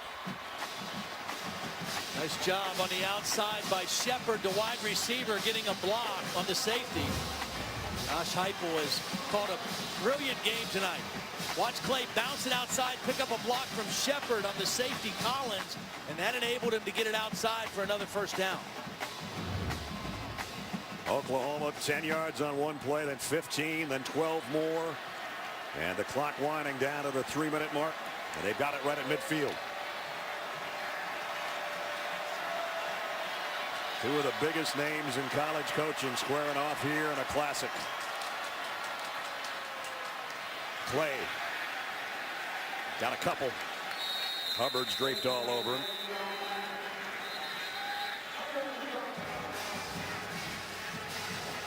Timeout. Alabama. Their first. It will be 30 seconds. Well, Alabama takes its first timeout. Don't forget, national championship coming up on Monday night. Number 1 Florida State, number 2 Auburn with a BCS megacast. Traditional game coverage on ESPN. ESPN2 will host BCS Title Talk. The analysts will break down the game with celebrity guests. ESPN News, it's the BCS film room there. And to hear the sideline sounds of the game, you can turn to ESPN Classic. About any way you want to watch it. It's number 1 and number 2 for all the marbles, or in this case, the crystal football on Monday night. Well, Oklahoma took over way down at their own 12-yard line with 6:22 remaining. And the 8th play of the drive coming up, and they've worked it down under 3 minutes.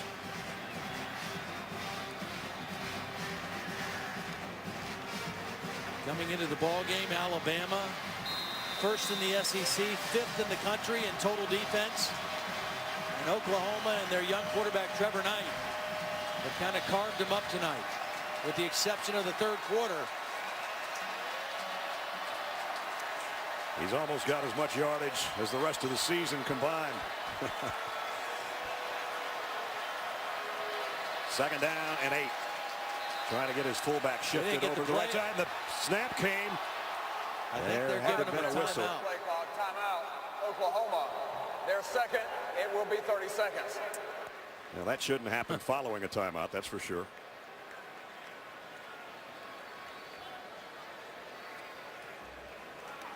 And that's Cale Gundy talking to his quarterback, Jay Norvell, the co-offensive coordinator, over on the right of your screen. You just saw Josh Heupel up in the press box.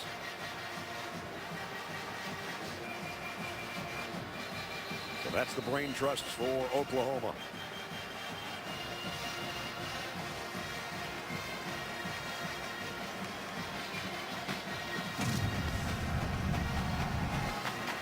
Take a look at key third down conversion for Oklahoma. Brendan Clay slips out on the little screen, got his center, Gabe Ikard out in front, then just hard-nosed running through a couple tackles for a critical first down on this drive. Trevor Knight is going to be a run all the way for the quarterback, and he only got back to the line of scrimmage before the Butkus Award winner stood him up and put him down. And that's third down and 8. Timeout, Alabama. And Alabama takes its second timeout. So not only a great game, but a chess match going on now between Bob Stoops and Nick Saban. Well, and Bob Stoops is thinking here, if I run the football, I might force Alabama to take their last time out. If I throw it and try to convert and it's incomplete, then he gets to save his timeout and I stop the clock for him. And don't you know that's what's being discussed on these two sidelines.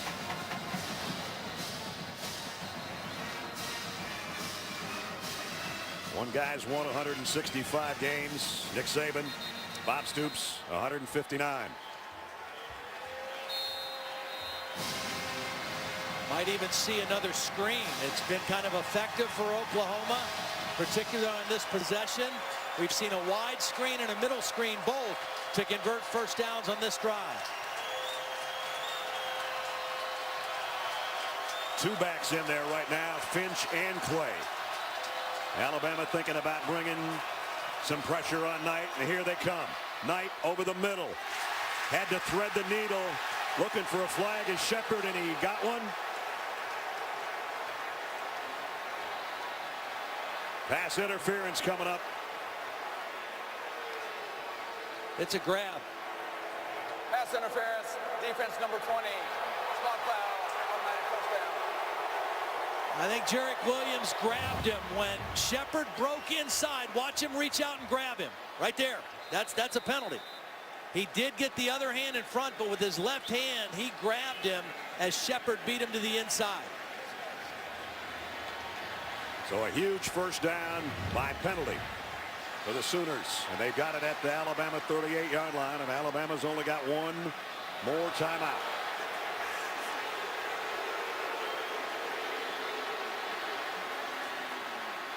Brennan Clay trying to bounce it outside, but he's going to lose yardage.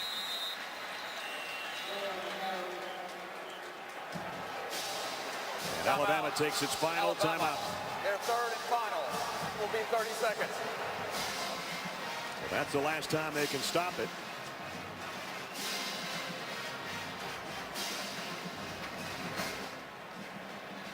And an unhappy Nick Saban on the sideline, letting the officials have it.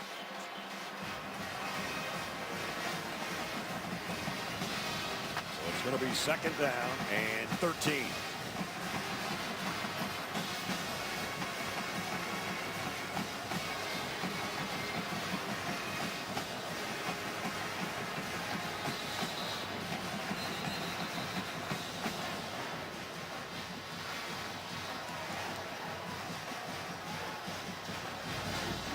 One team looking for their 11th win. Alabama has 11 wins. And the All-State Sugar Bowl comes down to 2.5 minutes after almost 4 entire quarters of electricity. If you're Oklahoma, you're thinking protect the football and stay in bounds. It's going to be a run. Stay in bounds, cover up the football. And it's Clay who got back to the original line of scrimmage. Stopped by Duvall and DePriest. Now the clock becomes Alabama's worst nightmare. Yep. Trevor Knight being told during that last time out, at this point now, use all the clock you can. Let's not get a penalty, but let's take it down as far as we can on the play clock before we snap the football. They can get it down to about 150 or 151 right here. Alabama just trying to get their hands back on the football for their senior quarterback.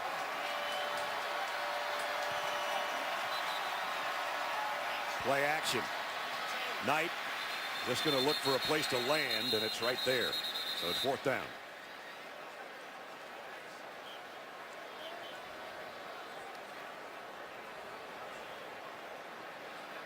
Maybe Bob Stoops got a timeout before that play. I'm not sure. Prior to the snap, Oklahoma called timeout. That is their 3rd and final. It is 30 seconds. All right, so everybody's out of timeouts. Please reset the game clock to 150, 150. So they're going to put 6 seconds back on the clock.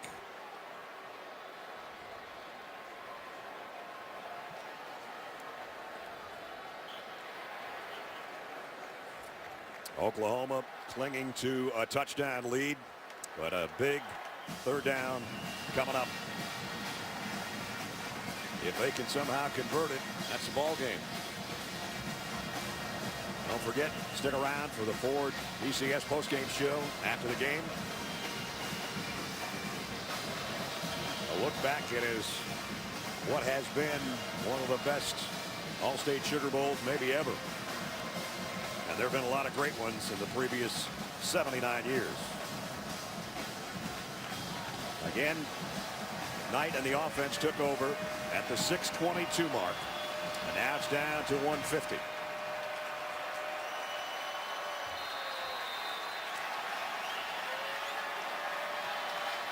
Do they risk a pass here, Todd?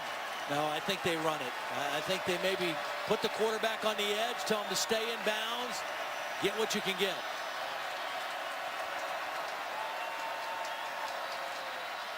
And it is a run by Clay. And he's trying to get to the edge. He's going to get dropped for a loss, actually, by Clinton Dix. Now what I think Oklahoma does is goes ahead and takes a penalty here. And then line up and punt the football. Run this all the way down. To almost a minute. Yep, take your 5-yard penalty and then get into a safe protect punt and try to kick it down by the end zone.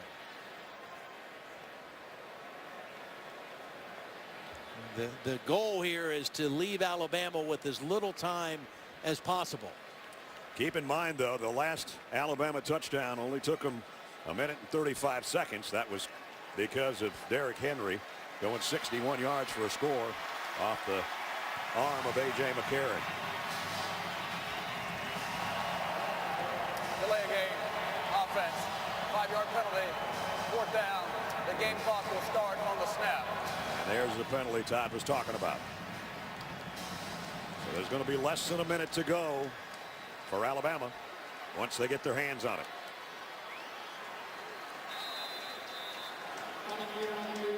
Again, one of the best punt returners in the country will drop back in Christian Jones. Barnett to kick. And they came with a little bit of pressure. And Jones will take the fair catch around the 16-yard line. Well, A.J. McCarron's got one last chance, but not a lot of time. Finishing his Alabama career tonight with several milestones. 3 national championship rings, 2 as a starting quarterback. The most wins by a quarterback in Alabama history. He's been brilliant. already won the Maxwell and the Johnny Unitas Golden Arm Award. And now after 40 starts, he doesn't have any timeouts to work with. And he's a long ways from the Oklahoma end zone. There's the career, and it's been brilliant on and off the field.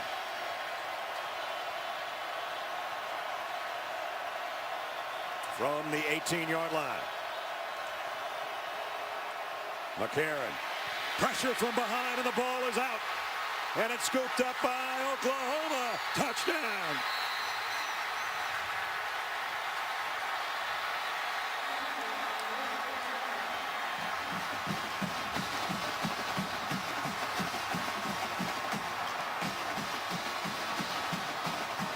Striker again, working against Cyrus Kouandjio. As good as Kouandjio is, Striker knows this is pass all the way. Watch how fast off the line of scrimmage, gets around the big tackle, strips the football, and similar to the Bedlam game, Oklahoma scores on a fumble to end the game. Another look. There's Striker from the backside. We said he was an impact player despite his lack of size, but he's got speed to burn. And he got to A.J. McCarron's arm before he could get it going forward. The ball out, and then Geno Grissom did the rest.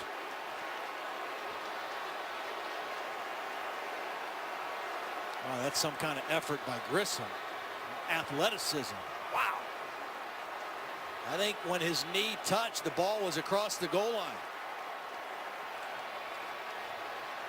I'm with you. Man, oh man, what an effort. 7 sacks tonight for Oklahoma, a season high. 4 takeaways, ties a season high. You know, in some situations, you put a tight end over there or you have a back to chip on a guy like Striker. But at this point in the game, you want to release as many receivers as you can. And you hope that your best offensive lineman, Kouandjio, is up for the challenge. And he has had his hands full all night. The ruling on the field stands. Touchdown. After the play, there was unsportsmanlike conduct by 2 separate players on Oklahoma, number 27 and number 14. Those fouls will be assessed on the succeeding kickoff. So again, unsportsmanlike conduct, but it's really rather academic right now. One other time, there's been more than 40 put up against the Crimson Tide in a bowl game, and that's a long time ago.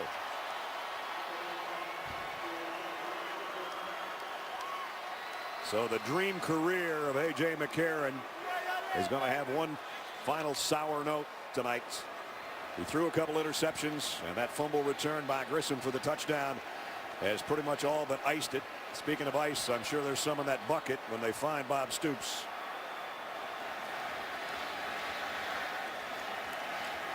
(36-4) as a starter, and half those losses in his final 2 games. How about that? Mike Honeycutt in for the point after. 45-31 Oklahoma. 28 points off the 4 Alabama turnovers. The crazy thing is, coming into the game, in 12 games, Oklahoma had only forced 20 turnovers. It's not like they've been doing that all season. And they forced 4 tonight. And not only do they force them, they convert them all into scores. Pretty soon, he's going to crack a smile. But it's probably going to be 47 seconds from now. See that guy in the white coat? That's Jay Boulware, the special teams coach. Came to Oklahoma from Auburn, so very familiar with Alabama. It's kind of a double whammy for him. The Iron Bowl victory a few weeks ago by Auburn, and now beating Alabama in the Sugar Bowl as a member of the Oklahoma staff. And Striker had a huge night. Adrian Peterson saying, "That away, kid." And Trevor Knight, unbelievable. Unbelievable is right. And see, the thing with Striker is the game became a game where he could be a factor. As long as it was close or Alabama was leading and they could get in 2 tight ends and pound the running game, he becomes a little bit of a liability because of his size against bigger guys. But when it became a passing game and they could put him on the edge and use his skills, he became a monster for Cyrus Kouandjio to try to handle. I would say Oklahoma, as you look forward to this team, will be settling on Trevor Knight as their quarterback as they get ready to think about 2014. What a performance. Yeah. Well, they're about to be 5-2 in All-State Sugar Bowl appearances. Alabama's played in this game more than anybody else has. This was their 14th Sugar Bowl. And it went right down to the final minute before it was really decided. And again, the kick now has to come from the 10-yard line because of the unsportsmanlike conduct penalties. And the ball falls off the tee. We're going to have to reset it here. Brad, remember this Oklahoma team that has scored 45 points on Alabama's defense did it with an offensive line that had reshuffled 3 guys in different positions tonight. A guy in Bronson Irwin playing right tackle who had never played tackle. Deontay Savage starting at left guard, his first start. They moved the right tackle over to left tackle. Unbelievable performance by the Oklahoma offensive line. And that one hits one of the Alabama players up front, and I think Oklahoma's got it.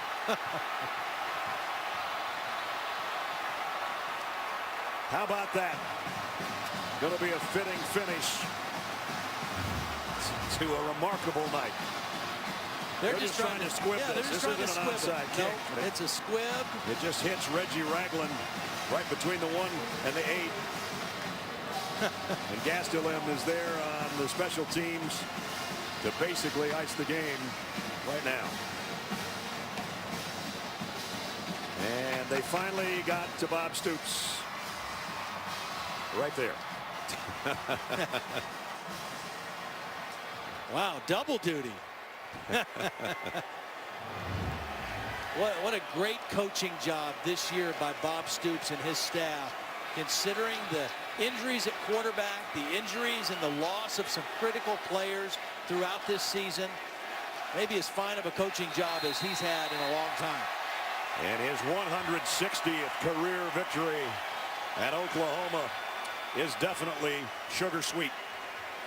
A 2-touchdown underdog wins by 2 touchdowns over the Crimson Tide of Alabama. 45-31. And 2 of the best in the business will meet for the handshake.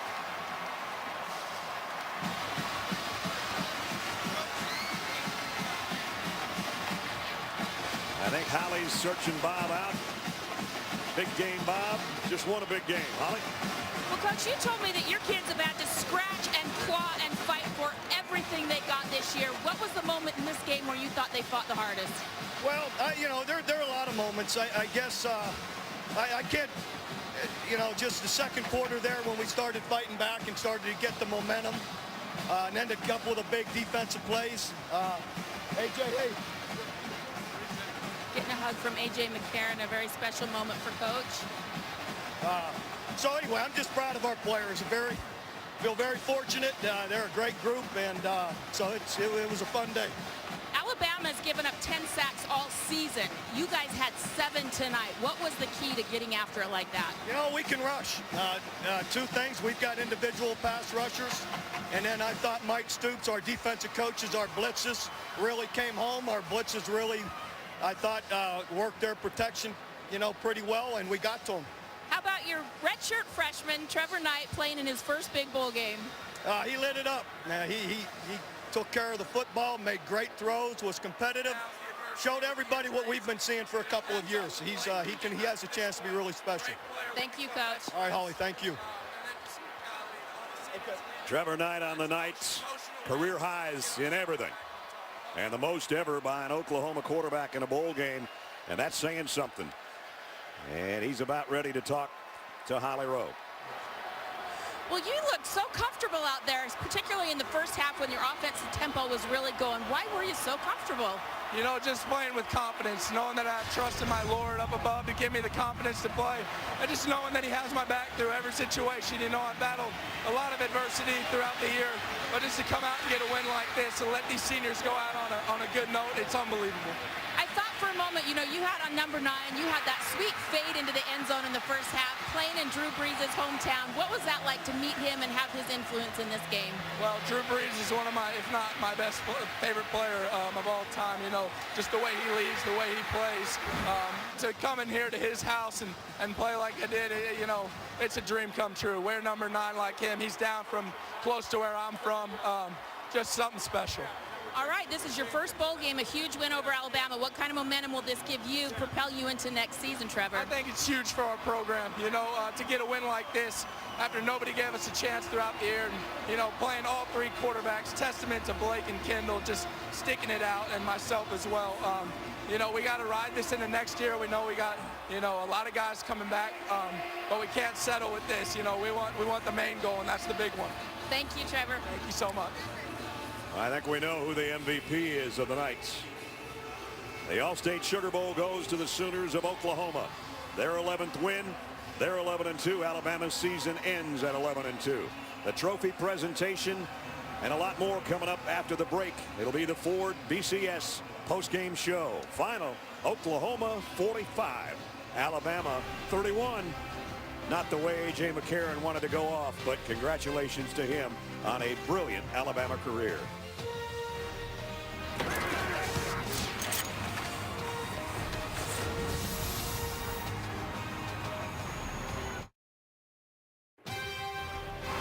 This postgame report is presented by Ford. Go further.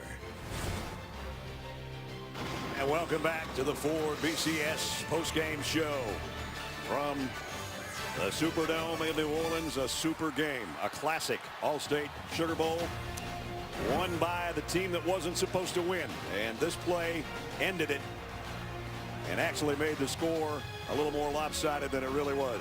45-31 as we get out of the trophy presentation and our own Reese Davis. Reese. Next year, this All-State Sugar Bowl is going to be a national semifinal. And I'm going to tell you, it's going to take a lot to top this great performance in this great game that we just saw between Oklahoma and Alabama. First, I want to congratulate the Crimson Tide on a great season. And moreover, congratulate the champions of the 80th edition of the All-State Sugar Bowl, Oklahoma Sooners. Now please welcome the president of the All-State Sugar Bowl, Mr. Jay Batt. Jay, we've got chaos up here, brother. Yeah, it's a good one, though. It's great chaos. Listen, on behalf of the Sugar Bowl committee, I want to congratulate the Oklahoma Sooners and Coach Bob Stoops on an outstanding victory and being champions of the 2014 All-State Sugar Bowl. Thank you, Jay. Thank you. Thank you to all the fans out there. We appreciate you. Love my team. Way to fight, guys. Great night here tonight. Thank you, Reese. Bob, we talked yesterday, and you talked about the struggles that you guys had this season in terms of keeping players healthy and how it sort of chips away at you little by little. How would you define the strength and the resilience that this team showed to turn into a performance like this? It's pretty remarkable the way everybody just kept their attitude, kept fighting. Another guy steps in for somebody. The whole offensive line is rotating from position to position. Everybody just held it together and kept fighting. How would you describe the play of Trevor Knight? Exceptional tonight. Trevor was outstanding. Really excited about everything that he did, and is showing the talent that he truly has. Want to bring in now, just for a second, the chairman and the president and the CEO of All-State, Mr. Tom Wilson. Tom? Coach, this trophy represents not only a hard-fought victory, but it's the creation of new memories. Memories for your seniors, for your players, for your students, for your alums, for all Sooners. Besides that, Coach, on a personal note, I have to say your passion, your grit, playing with your head and your heart has made a difference for college football. Thank you. Congratulations, and savor this moment forever. Careful, Bob, it's heavy. Careful. confetti comes down, if we can get the chairman of the Sugar Bowl Executive Committee, Lance Afric here. Hey, I've got to find Trevor. Do we have Trevor in here? Judge Afric is going to give you a trophy here. It's hard to part Sooners out of the way right now. Judge has the most outstanding player, the All-State Sugar Bowl, the quarterback from the Sooners, Trevor Knight. Trevor, congratulations. Here's the trophy. The All-State Sugar Bowl congratulates you and the great fans of University of Oklahoma on a spectacular performance. Congratulations. Thank you. Trevor, when did you know that you were going to carry the load at quarterback tonight? Because Bob kept us in the dark all week. Man, it's been, we faced adversity all year, the ups and downs. Hats off to our quarterback group, Blake, Kendall, the whole group, Coach Hype, just letting us know that we got to be ready at all times. And to come out here, get a win like this for our program and for our seniors, it's really something special. You had 5 completions this year of 20 yards or more. You have more than that in the game tonight. What changed for you during the time off between the end of the regular season and this game tonight? It's just finding that confidence, knowing that my Lord Jesus Christ has my back in every situation. My team surrounding themselves with me, making sure I remain confident even if I'm not playing. And then just Blake and Kendall picking me up through every situation. It's been truly a special year, and I'm just really happy for our seniors to go out this way. You've been a humble guy, but so much of the talk this week centered on Alabama, not in Pasadena. You guys were overwhelmed, big underdogs. How big a role did that play in your mindset coming into this game? We've been battling the underdog story all year long, and just to come out here and show the world that, the Sooners are back, it's really something special. Hats off to our guys, hats off to the way we played. We got to keep pressing forward to next year, but we're excited about it. You know what's back? A little Sooner magic. Trevor, congratulations. Brad, the Oklahoma Sooners, champions of the All-State Sugar Bowl. All right, Reese, thanks. Mr. Blackledge, you and I finish our 5th year together. We haven't seen too many better than this one. That was a good football game right there. Certainly was. Final score, 45-31. Sooners pull an upset and win their 5th All-State Sugar Bowl. Our congratulations to Bob Stoops and the Sooners. They came out an underdog. They're going back to Norman a champion. And what a thrilling night.